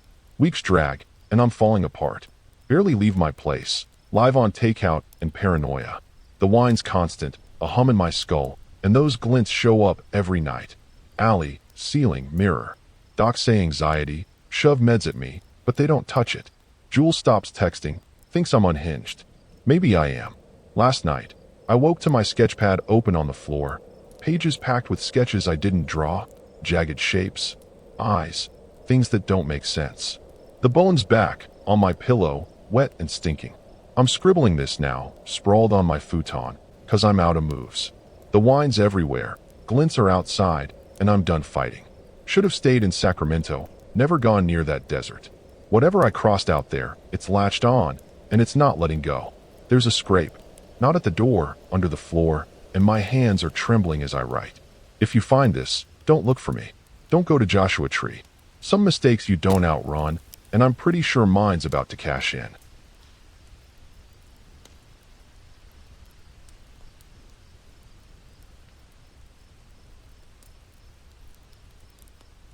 If I'd had any clue this trip was going to turn into my own personal hell, I'd have stayed put in San Diego, surfing or sipping beers instead of regretting every mile I drove. I'm Jericho Vance Holt, 35, born and raised where the waves crash and the sun's always on duty. I'm a mechanic by day, fixing beat-up rides in a grimy shop near Ocean Beach, and a restless soul by night. Grew up obsessed with scary stuff. Night of the Living Dead was my childhood lullaby, and I'd dig into creepy urban legends like they were treasure. So when I got a wild hair to road trip solo in my Chevrolet Silverado up to the Salton Sea, I figured it'd be a gritty adventure. Camping, sketching some decay, soaking in the weird. The haul from San Diego took about 2 hours, quick, but the vibe shift was nuts. The Salton Sea's this busted dream. Stinking water, dead fish, ghost towns rotting in the sun. I pulled into a campsite near Bombay Beach. Half-sunk trailers, rusted junk, perfect chaos. Set up my tent, cracked a beer, and watched the sun dip, turning the lake blood red. I'd been itching to get out of the shop, away from oil stains and whining customers. This was my reset, raw, quiet mind. Felt like I was stepping into one of those horror flicks I loved. I'm no wilderness guru, more of a wing it and hope guy. Back home, my buddy Rico always ribbed me for being the gearhead who'd rather wrench on a carburetor than hike a trail. But out here, felt right. Jericho Vance Holt, king of the wasteland. I'd read about the Salton Sea online. Folks called it eerie, a forgotten mess. Packed my sketchbook, some pencils, ready to draw the ruin. First night, I kicked back by my tent, sketching a crumbling shack that looked like it'd scream if it could. The air was thick, fishy, and I was hooked. That night, though, sleep hit me weird. Kept waking up, feeling like the ground was humming under me. Low, steady, like an engine idling wrong. Not spooked, just off, you know? Blamed it on the drive, the stale beer, maybe that podcast about abandoned places I'd binged on the way up. Chuckled, told myself I was just keyed up. Crawled into my sleeping bag, popped in my earbuds, and let some grunge tunes fuzz out the quiet. Figured I'd crash and wake up ready to roll. Morning came, and I was up with the light. Hazy, gray, stinking of rot. Brewed coffee over my camp stove. Nearly burned my hand when the wind kicked up ash. Took a walk along the shore. Fish bones crunching under my boots. Old signs half buried in mud. Snapped pics of the decay. Sent one to Rico with a wish you were here joke. He shot back. You're nuts, man. Spent the day exploring, sketching a rusted boat that looked like it had drowned slow. It was grim, but I was in my zone, loving the edge of it all. Afternoon, I'm sprawled by the tent, sipping water, watching flies buzz the shoreline. Place was dead, literally. No campers, no birds, just me and the stink. Didn't bug me. I like my own company. Sun started dropping. painting the water oily black, and I built a fire to heat some beans. That hum came back, stronger, vibrating through the sand. Brushed it off as some underground pipe or something. Old infrastructure, right? But it stuck, like a bad tune you can't shake. Night 2. I'm sketching by the fire. Drew this twisted figure rising from the lake, all bones and slime, feeding off the vibe. Flames were low, snapping now and then, and I was locked in. Then I caught it, a whiff of something sharp, like chemicals gone bad, cutting through the fish rot. Wrinkled my nose, figured it was the sea acting up. Tossed my sketchbook down, stoked the fire, tried to let it go. But that smell hung there, and the quiet got heavier, like the whole place was leaning in too close. The stars were out, dim, smeared by haze, not like San Diego's crisp nights. I leaned back, staring up, letting the strangeness settle. Felt exposed, but kind of thrilled at first. Then that hum shifted, got deeper, and I sat up, scanning the dark. Nothing but shadows and junk. Grabbed my flashlight, swept it around. Beam caught a warped sign, tilting in the mud, and I laughed it off. Nerves, sure, but something was gnawing at me, whispering this wasn't just some quirky getaway anymore. Day 3 dawns, and I'm starting to wonder if I overestimated my love for this messed up place. Woke up to a sky like dirty dishwater, wind shoving that fishy chemical stink right up my nose. Coffee's a struggle, stove sputtering, and I'm cussing it out like it's a busted carburetor. Back in San Diego, I'd be wrenching on something simple, not playing desert hermit with shaky gear. I shake it off, decide to hit Bombay Beach proper, grab some supplies, maybe a cold one. Gotta keep my head straight out here. I roll into town, if you can call it that, just a scattering of trailers and junk art baking in the sun. Pull up to this shack of a store, all peeling paint and buzzing flies. Inside, there's this old dude, Kip, behind the counter, leathery skin, eyes like he's seen too much. I snag some jerky, a couple sodas, and ask about the area. Dead round here, he rasps, staring past me. Folks don't stay, say it hums funny. I grin, thinking he's pulling my leg, but his jaw's tight. Stock up and head out, that hum still rattling in my head. Back at camp, the winds kicked sand into everything. My tent's gritty and a pole's bent. I jury rig it with some duct tape, mechanic style, but it's wobbly as hell. Notice these weird tracks in the mud near the shore, long, dragged lines, like something heavy slid through. Could be junk shifting, but it's got this creepy twist I don't like. Decide to hike out, burn off the weirdness. Grab my sketchbook, stomp toward the water's edge, bones and rust everywhere, air thick enough to chew. Legs are heavy by the time I stop, but the view's grimly perfect. I'm sketching, those tracks morphing into something scary, all slimy and sharp, when I spot it, a rusted can, half sunk, with scratches all over it. Not weathered, fresh, like something clotted up. I kick it loose, tell myself it's nothing, but my gut's churning. Snap a pic, shove it out of my mind, keep moving. Sun's pounding, and I'm wiping sweat, trying to focus. That can stuck in my brain, though, too deliberate, too out of place. Feels like something's leaving breadcrumbs I don't want to follow. Later, I'm back at camp, heating beans over the fire when this kid shows up, scruffy, maybe 20, hauling a beat-up skateboard. Says his name's Dax, been crashing in a trailer nearby. You hear that hum too? He asks, sniffing the air. I nod. That chemical edge is stronger today. He shrugs, says it's the lake, breathing, but his grin's shaky. I toss him a soda, and he hangs out, chattering about the sea, how it's cursed, how folks see lights sometimes. Weird shit. He laughs, then bails as the sun dips. His twitchy energy sticks with me. Night falls, and I'm sketching by the fire, that can turning into something disturbing on the page. Wind's howling now, rattling the tent, and I'm wiped but wired. Crawl in, zip up, try to crash. Then I hear it, a scrape, low and slow, like metal on sand, right outside. I freeze, tell myself it's the wind dragging junk, but my pulse is thumping. Peek out, nothing but dark and that damn hum, deeper now. Sleep's a lost cause after that, and I'm lying there, eyes wide, feeling like the sea's watching me. Morning's brutal, I'm dragging, head foggy from no rest. That scrape's gone, but I'm on edge. Decide to shift camp, new spot might shake this funk. Pack up, lug everything a half-mile north along the shore. More bones, more rust. Takes an hour to set up, and I'm beat, cursing the heat. New sights flatter, closer to some old pilings, but then I see it. Another scratched up can, tucked in the mud. My stomach drops. Once is random, twice as freaky. I chuck it into the water, but it feels like I just poked something I shouldn't have. Afternoon still, and I'm rethinking this whole trip. Could haul us back to San Diego, call it quits.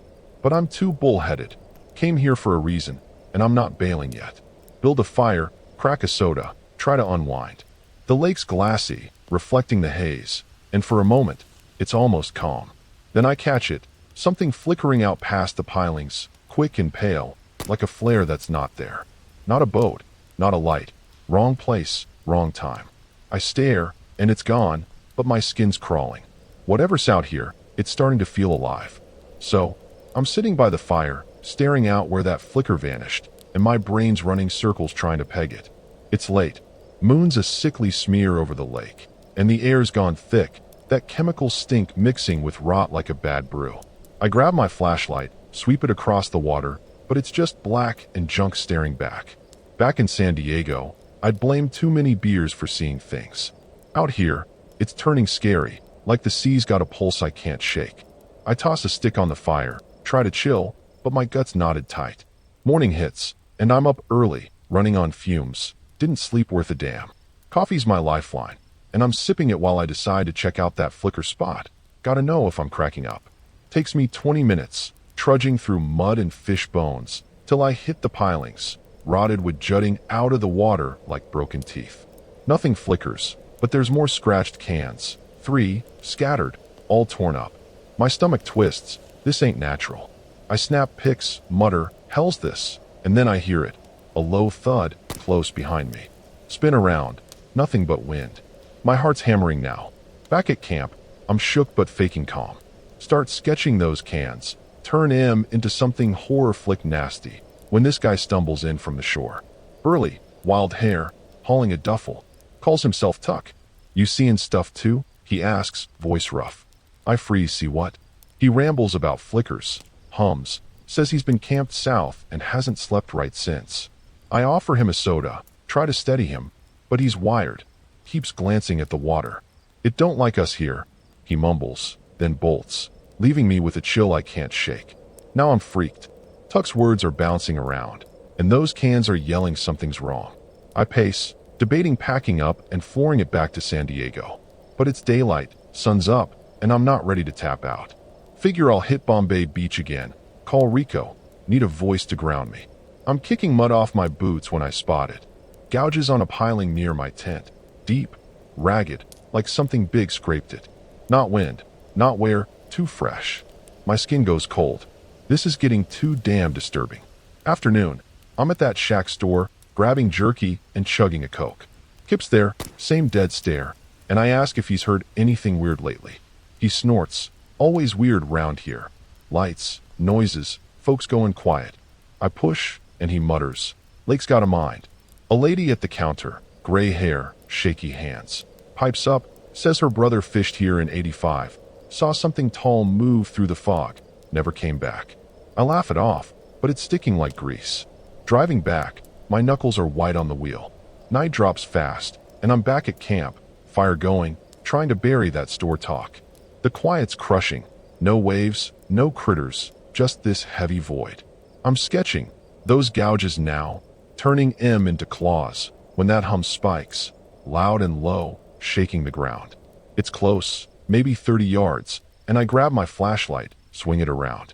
Catch a shape, huge, hunched, slipping behind a trailer wreck. Not human, not an animal, something off. I yell, who's there? But it's swallowed by the hum, now a growl that rattles my teeth. I'm up, adrenaline pumping, telling myself it's a shadow, a trick.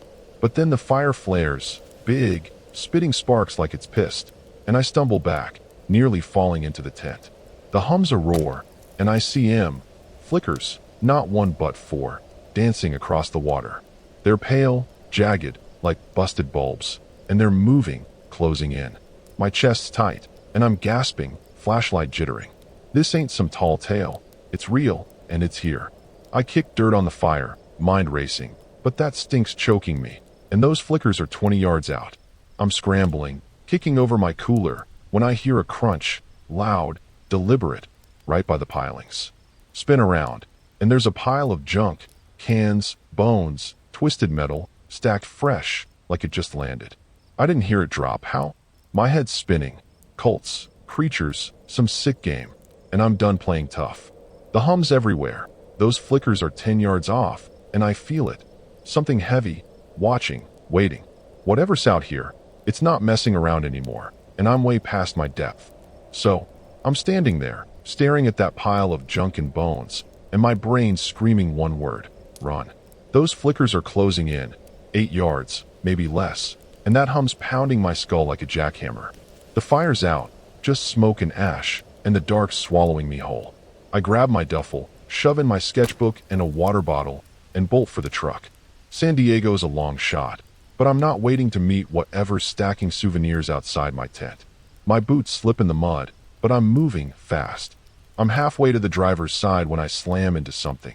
Another pile, fresh, right in my path.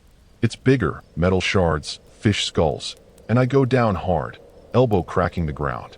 Pain shoots up my arm, and I'm cursing, scrambling up as those flickers hit 5 yards. The hum's a snarl now, and I swear it's saying, stay. I snatch my keys, drop him in the muck, and claw him back, hands shaking like a junkie's.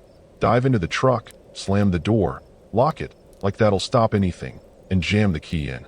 Engine roars, and I peel out, tires churning mud, praying I don't get stuck. I'm tearing down the dirt track, headlights slashing through the haze, and I'm pushing it. Way too hard. Hit a rut, bounce so bad my teeth clack, but I don't ease up. Rear view's a blur of dust, and those flickers are still there, weaving through it, keeping pace like they don't need roads. My hands are slick, slipping on the wheel, and I'm growling, move, move, like it'll help. Swerve around a rusted car husk, nearly roll, but I straighten out, gunning it for the highway. Those things are relentless, cutting through the dark, and I'm starting to think I'm screwed.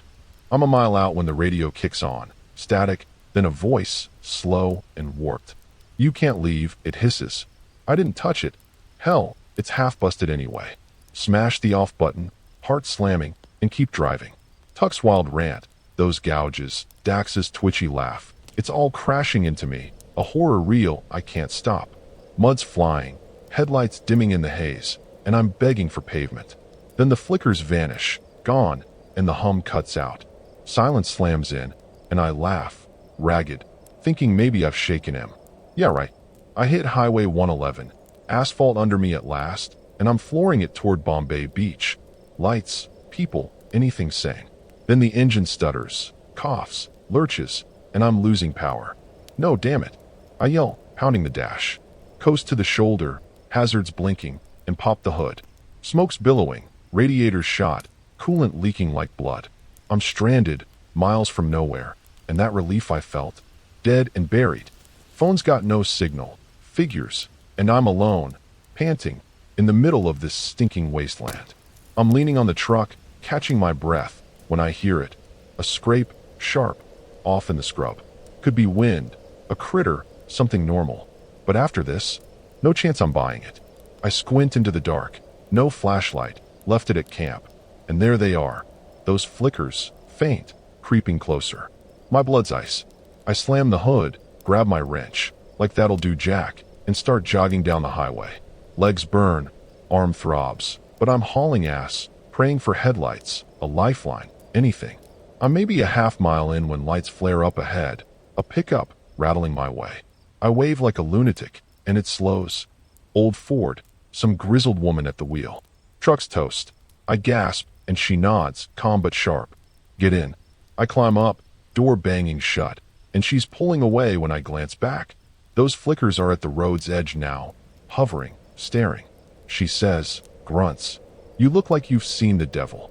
I nod, winded, and mutter, "Close enough." She flips on some old country tune, and I'm gripping the seat, watching the dark for those damn flickers. I ask her name, and she says her name is Lila, and asks me what happened and why I was there on the road hitchhiking. So I say everything I can think of at that moment, and to my surprise, she gets a slightly serious expression. Then she says that she lives a few kilometers from this region and was returning home from work. She says that she has heard many rumors of strange things in this region. She said that they have already found several people who were missing in that region, most of them, unfortunately lifeless, and some who were alive were in a terrible state of shock. After a while, she left me at a hotel near her house and even paid for me. I'm very grateful for this woman, and maybe if I hadn't met her, I wouldn't be telling you this today. I managed to call some relatives and asked for help. My brothers came to pick me up, and I still haven't been back to that place. I'm very scared, and I don't know if they'll believe me if I tell them, but I also don't want to go there alone again.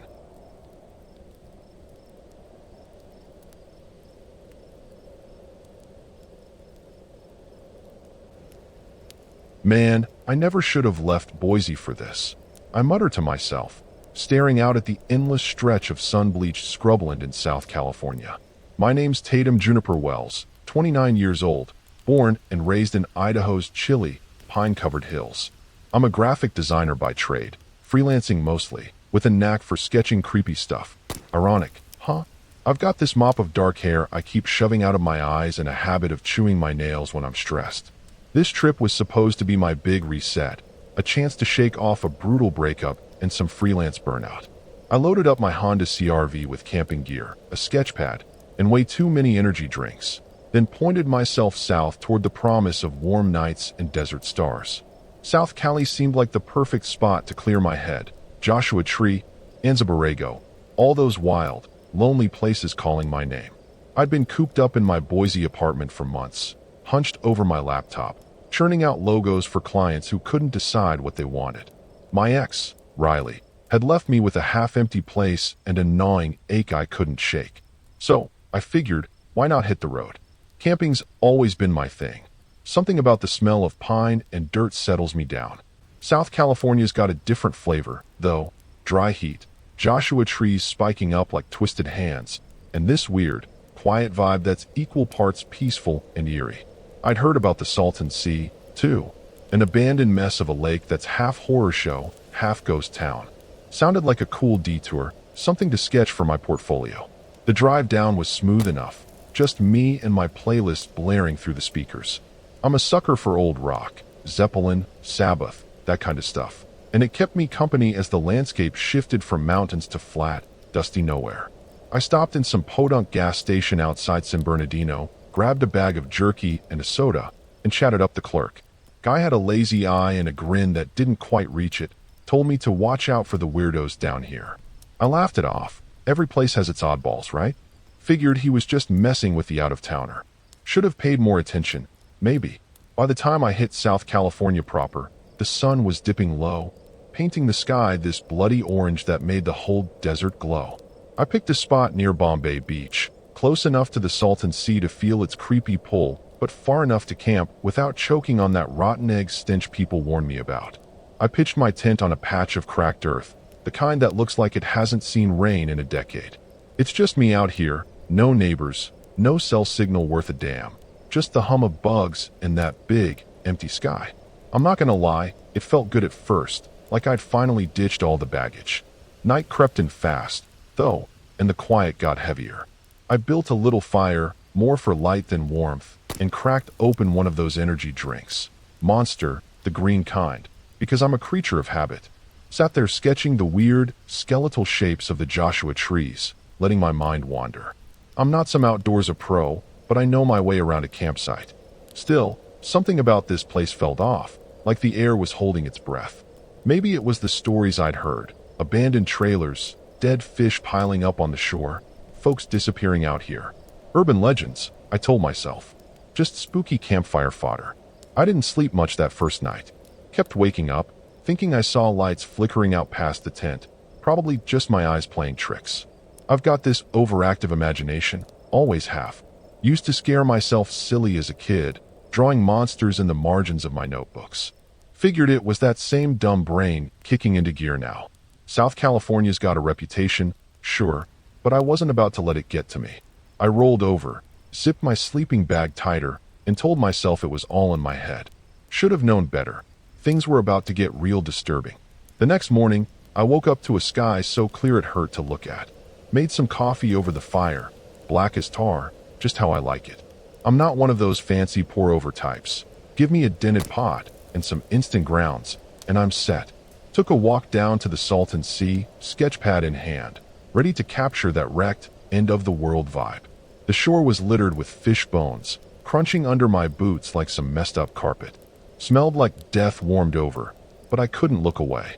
There's something scary about a place that's been left to rot like that. Makes you wonder what else got left behind. I spent the day poking around, snapping pics with my phone, sketching the rusted-out hulks of old boats half sunk in the muck.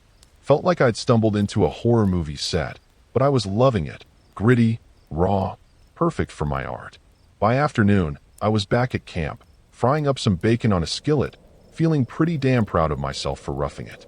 Sun was setting again, and I figured I'd earned a chill night. That's when I noticed the dust trail way off in the distance. Someone else out here, maybe. Didn't think much of it then. Should've. Things were about to take a turn. So, I'm sitting there by the fire that second night, bacon grease still popping in the skillet, when that dust trail I spotted earlier starts getting closer. I squint out into the dark, trying to make sense of it. Could be another camper, maybe a local cruising around. Out here in South California, near the Salton Sea, you don't expect much company, so it's got my curiosity piqued. I'm not freaked out yet, just wondering who'd be kicking up dirt this late. I toss another stick on the fire, watching the sparks dance, and figure I'll keep an eye on it. My tent's pitched solid, gears all stowed, and I've got a decent knife in my pack. Nothing fancy, just a little switchblade I've had since I was a teenager. Makes me feel like I've got some control, you know? The dust settles after a bit, and I don't see any headlights or hear an engine, so I shrug it off. Probably just some off-roader messing around. I crack another energy drink. Yeah, I'm hooked on the stuff, and flip through my sketch pad, adding some shading to that boat I drew earlier. The quiet's back, but it's heavier now, like the desert's leaning in close. I try to shake it off, humming some Black Sabbath to keep my head straight. Back in Boise, I'd blast music to drown out the world. This silence is a whole different beast. Makes every little snap of a twig feel like a punch to the gut. Next morning, I'm up early, feeling kinda groggy from tossing and turning all night. Coffee's on, same old routine, but when I step out of the tent, something's off. My fire pit's a mess, not just scattered from the wind, but like someone kicked it around. Rocks are flipped over, ashes smeared into the dirt. I stand there, scratching my head, trying to figure it out. Could have been an animal, right? A coyote or something sniffing around for bacon scraps. But the dirt's got these weird, deep gouges, too wide for paws. I'm no tracker, but it looks messed up, disturbing even. I tell myself it's nothing, just nature doing its thing, and start cleaning it up. By noon, I'm restless. The Salton Sea's calling me back, so I grab my sketch pad and hike down again. The smell hits me harder this time, rotten fish and something sour, like old garbage.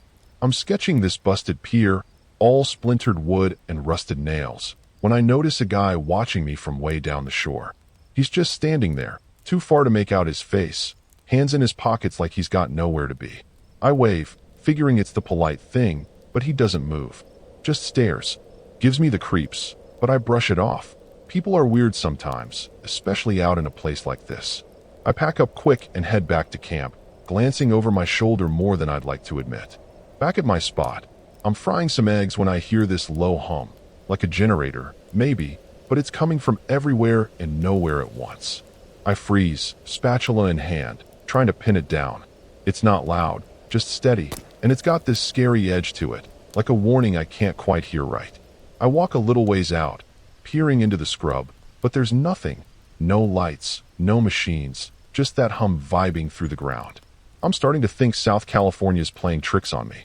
Maybe it's the heat, or those energy drinks messing with my head. I laugh it off, but it's a shaky laugh, you know? That night, I'm sketching by the fire again, trying to ignore how jumpy I'm getting. The hum's gone, but now there's this smell, sharp, like chemicals, drifting in on the breeze. Not the Salton Sea stink, something else. I sniff my shirt, wondering if I spilled something, but it's not me. I douse the fire early and crawl into my tent, zipping it tight. Lying there, I can't shake this feeling that I'm not alone out here. It's not just the guy from the shore. It's bigger, like the whole damn desert's watching me. I tell myself I'm overreacting, that I've seen too many horror flicks. But sleep's not coming easy. Morning rolls around, and I'm beat. Coffee's barely cutting through the fog in my head when I spot something out past my tent. A scrap of fabric snagged on a Joshua tree, flapping like a little flag. It's dirty, torn, looks like part of a shirt or something. I walk over, pluck it off, and it's got this faint, oily stain on it. Could have blown in from anywhere, sure, but it's weirding me out.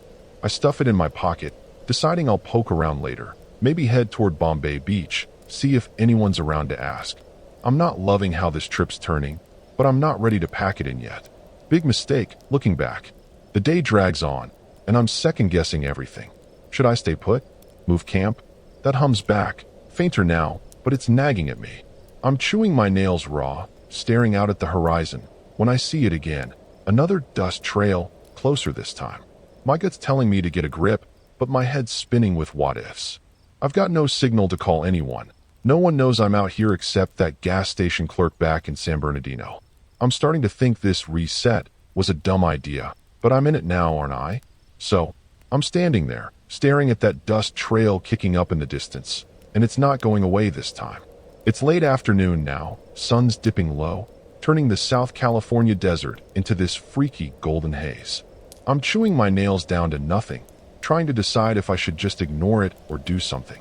My gut's screaming that something's off, but I'm still telling myself it's no big deal. Probably just some locals, right? I grab my binoculars from my pack. Yeah, I'm that guy who overprepares, and peer out. It's a truck, beat up and rusted, moving slow like it's hunting for something. My stomach does a little flip. This ain't feeling right. I toss the binoculars down and start pacing around camp, kicking dirt like that's gonna fix anything. That hums back too, louder now, buzzing in my skull like a bad headache. I can't shake it, and that chemical smells stronger, sharp, stinging my nose. I'm thinking maybe there's some old factory out here, something abandoned leaking into the air. The Salton Sea's got all kinds of messed up history, toxic runoff, dead fish, the works, so it's not a stretch. But then I hear it. This low, guttural cough, like someone's choking on smoke, coming from the scrub off to my left. I freeze, heart slamming against my ribs.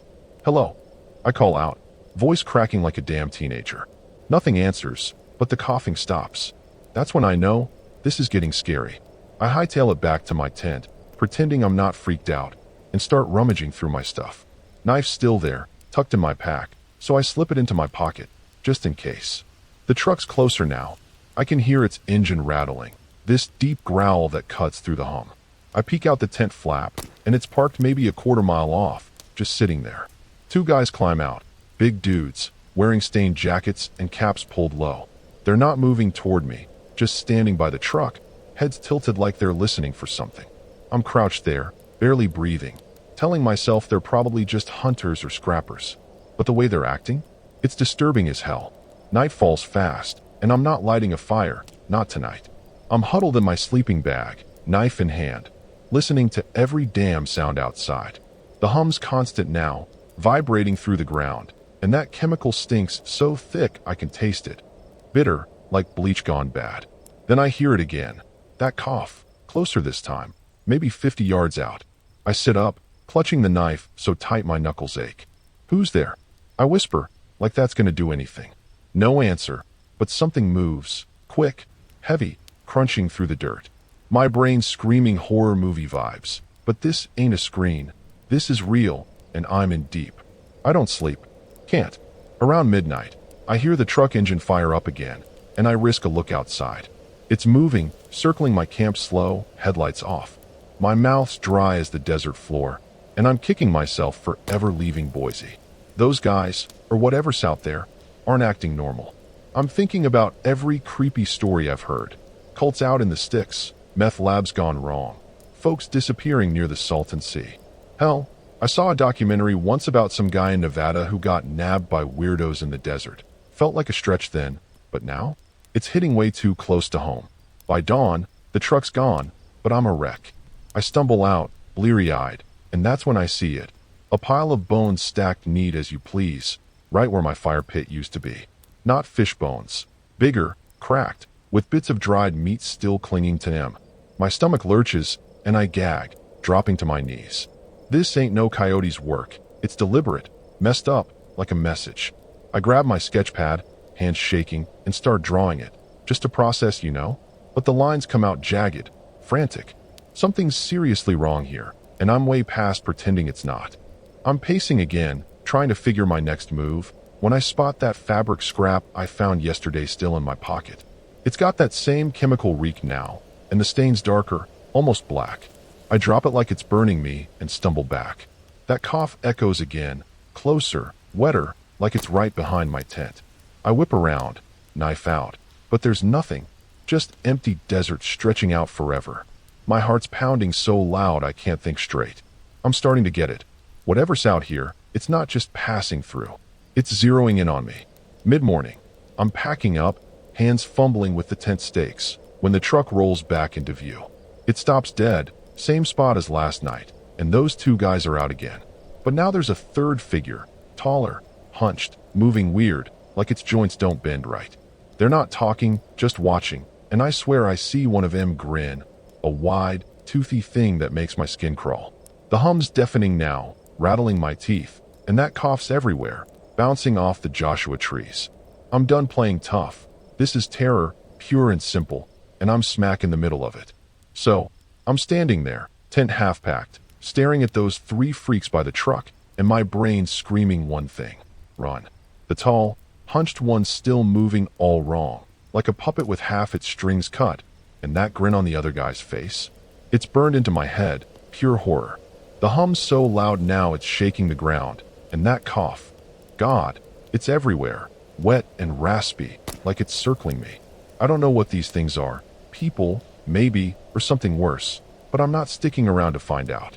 I grab my pack, knife still in my sweaty grip, and bolt for the driver's side, legs pumping like my life depends on it. Spoiler, it does. I'm fumbling with my keys, hands shaking so bad I drop them in the dirt.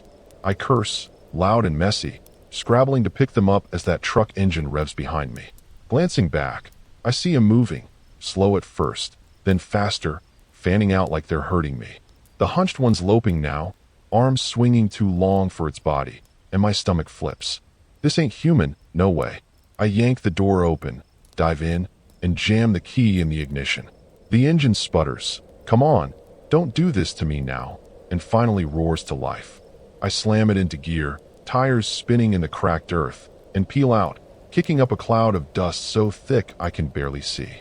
I'm flying down this dirt track, no clue where it leads, just away from that scary-ass truck and whatever those things are.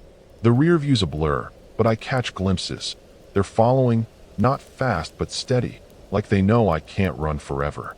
My heart's hammering, and I'm gripping the wheels so tight my knuckles are white. That chemical stink's still in my nose, and the hum's rattling the dashboard now, making my teeth ache. I swerve around a Joshua tree, nearly clip it, and mutter a prayer I haven't said since I was a kid back in Boise. This is life and death. No question. I'm not making it up. The track dumps me onto a busted asphalt road. Old, full of potholes, probably some forgotten route near the Salton Sea. I gun it, pushing 60, 70, anything to put distance between me and them. My phone still got no signal, just a useless brick bouncing on the passenger seat. I'm thinking about every horror flick I've ever seen. Cars breaking down, gas running out, and I check the gauge. Half a tank. Okay, I can work with that. But then I hear it. A thud, loud, right behind me. I twist around, and there's this thing clinging to the back, clawing at the hatch. It's the hunched one, eyes black as oil, staring right through me. I scream. Yeah, full-on scream, and swerve hard, trying to shake it. It holds on, banging on the glass, and I'm losing it. The road's narrowing, twisting toward Bombay Beach, and I'm dodging rusted junk, old tires, a busted chair, like it's an obstacle course from hell. I slam the brakes, then punch the gas, hoping to fling it off. The thing slides, scrabbles, and finally tumbles into the dust, but I don't stop to celebrate.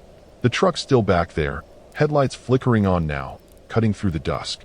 My chest's tight, lungs burning, and I'm muttering to myself, "Get out, just get out," like it's gonna magically fix this nightmare. South California's turned into a death trap, and I'm the idiot who walked right in. I hit Bombay Beach, or what's left of it, trailers rotting in the sand, streetlights flickering like they're on their last gasp.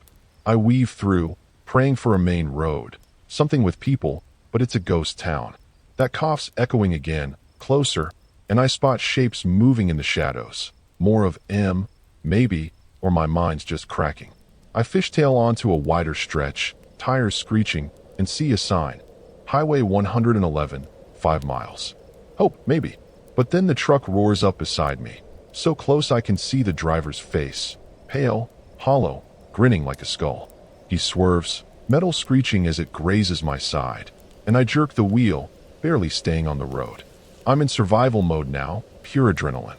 I floor it, pushing the engine till it whines, weaving like a lunatic to keep him off me. The hunch thing's back. I see it in the truck bed, clinging on, reaching out with those freaky arms. My knife's still in my pocket, but what's that gonna do? I'm not stopping to fight. I'm getting the hell out. The highway's close. I can see headlights in the distance, real ones, not theirs. But the truck's gaining, and that hum's deafening, like it's inside my skull. I'm yelling, crying, anything to keep going, because stopping means I'm dead. I hit the highway ramp doing 80, fishtailing onto pavement, and merge into sparse traffic. Thank God for truckers and late-night haulers. The truck peels off, vanishing into the dark, but I don't slow down. I'm shaking, sweating, glancing back every second like they're still there. My hands are numb on the wheel, and that disturbing cough's fading, but it's still in my head, rattling around with the hum. I'm alive, somehow, but I'm not safe. Not yet. I've got to get out of South California, back to Boise, anywhere but here. Problem is, I'm not sure they're done with me. I'm barreling down Highway 111, hands locked on the wheel, eyes darting between the road and the rear view like those freaks might pop up any second. It's past midnight now, and South California's stretching out dark and endless around me. The hum's faded to a dull buzz, and that cough's gone quiet, but my nerves are still shot. Every shadow's a threat. Every headlight's a truck full of grinning psychos. I'm alive, yeah, but it doesn't feel like a win. My pack's still in the back, knife tucked in my pocket, and I've got half a tank left to get me somewhere sane. I'm aiming for San Bernardino, maybe, somewhere with lights and people and a chance to breathe. But my head's a mess, replaying everything, wondering where I screwed up. I stop at a gas station an hour later, some dingy joint off the highway with flickering neon and a clerk who barely looks up from his phone. I'm shaking as I pump gas, splashing it on my boots because my hands won't steady. Inside, I grab a coffee, black, scalding, something to keep me sharp, and mumble to the guy about weird stuff out by the Salton Sea. He grunts, says, "Yeah, happens, like it's no big deal." I want to scream at him. This ain't just weird, it's horror, but I just pay and stumble back out. That's when I notice it, my sketch pad's gone. Must have dropped it when I bolted. All those drawings, proof of what I saw, just gone. Feels like a punch to the gut. Driving again, I'm chewing my nails raw, trying to piece it together. Should have stayed in Boise, should have picked a campground with rangers, should have listened to that clerk back in San Bernardino about the weirdos. That's my deadly mistake, right there. Thinking I could handle South California solo, chasing some artsy reset like a damn fool. I keep seeing that hunch thing, those black eyes, the way it moved. My brain's yelling it wasn't human, but that's crazy, isn't it? I mean, people don't turn into whatever that was. Maybe it's the desert messing with me, some toxic spill from the Salton Sea frying my head. But those bones, that truck, they were real. I make it to a motel in Riverside by dawn. This cheap place with stained carpets and a buzzing vending machine. I lock the door, shove a chair under the knob, and collapse on the bed, still in my clothes. Sleep's not happening. Every creak's a footstep, every car outside's that truck. I pull out my phone, finally got a signal, and think about calling someone. Who, though? My mom'd freak, my ex laugh, and the cops? They'd lock me up for sounding nuts. I scroll X instead, searching Salton Sea disappearances, and find threads, old ones, sketchy ones, about folks vanishing, weird lights, chemical spills. Nothing solid, but it's enough to make my skin crawl. Mid-morning, I'm back on the road, bleary-eyed and jumpy, pushing north toward Idaho. I'm thinking I've dodged the worst, that I'm free. Then I see it in the rear view. A dust trail, faint, way back on the horizon. My heart sinks. No way, right? I speed up, weaving through traffic, but it's still there, keeping pace. I'm telling myself it's a coincidence. Lots of people kick up dust out here, but my gut knows better. That hum's creeping back too, faint, like a whisper in my ear. I crank the radio, Zeppelin, loud, to drown it out, but it's not working. This is turning into something I can't outrun. By nightfall, I'm in Nevada, pulling into a rest stop because my eyes are burning and I'm swerving too much. I park under a light, lock the doors, and slump down, knife in my lap. I'm nodding off when I hear it. That cough, low and wet, right outside. My eyes snap open, and there's a shadow, tall, hunched, just beyond the light. I choke on a scream, fumbling to start the engine, but my hands are jelly. It moves closer, and I see those eyes again, black, empty, locked on me. The truck's there too, idling across the lot, headlights off. I'm trapped, and it hits me. This is the tragedy. I didn't escape. They let me think I did. I peel out, tires squealing, and gun it back onto the highway, pushing the engine till it groans. The shadow's gone. The truck's not following. At least, not that I can see. But I'm done pretending I'm safe. I keep driving, hours bleeding together, till I hit Boise at sunrise. Home's supposed to feel good, right? Not this time. I lock myself in my apartment, blinds down, jumping at every noise. That hum's still there, faint, like it followed me. I'm alive, sure, but it's not over. I can feel it. They're still out there, waiting.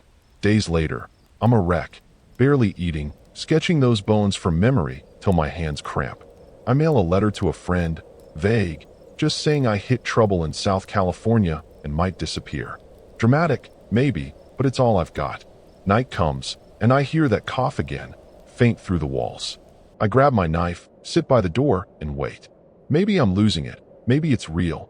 Either way, I'm paying for that trip. Should have never gone. Should have known better.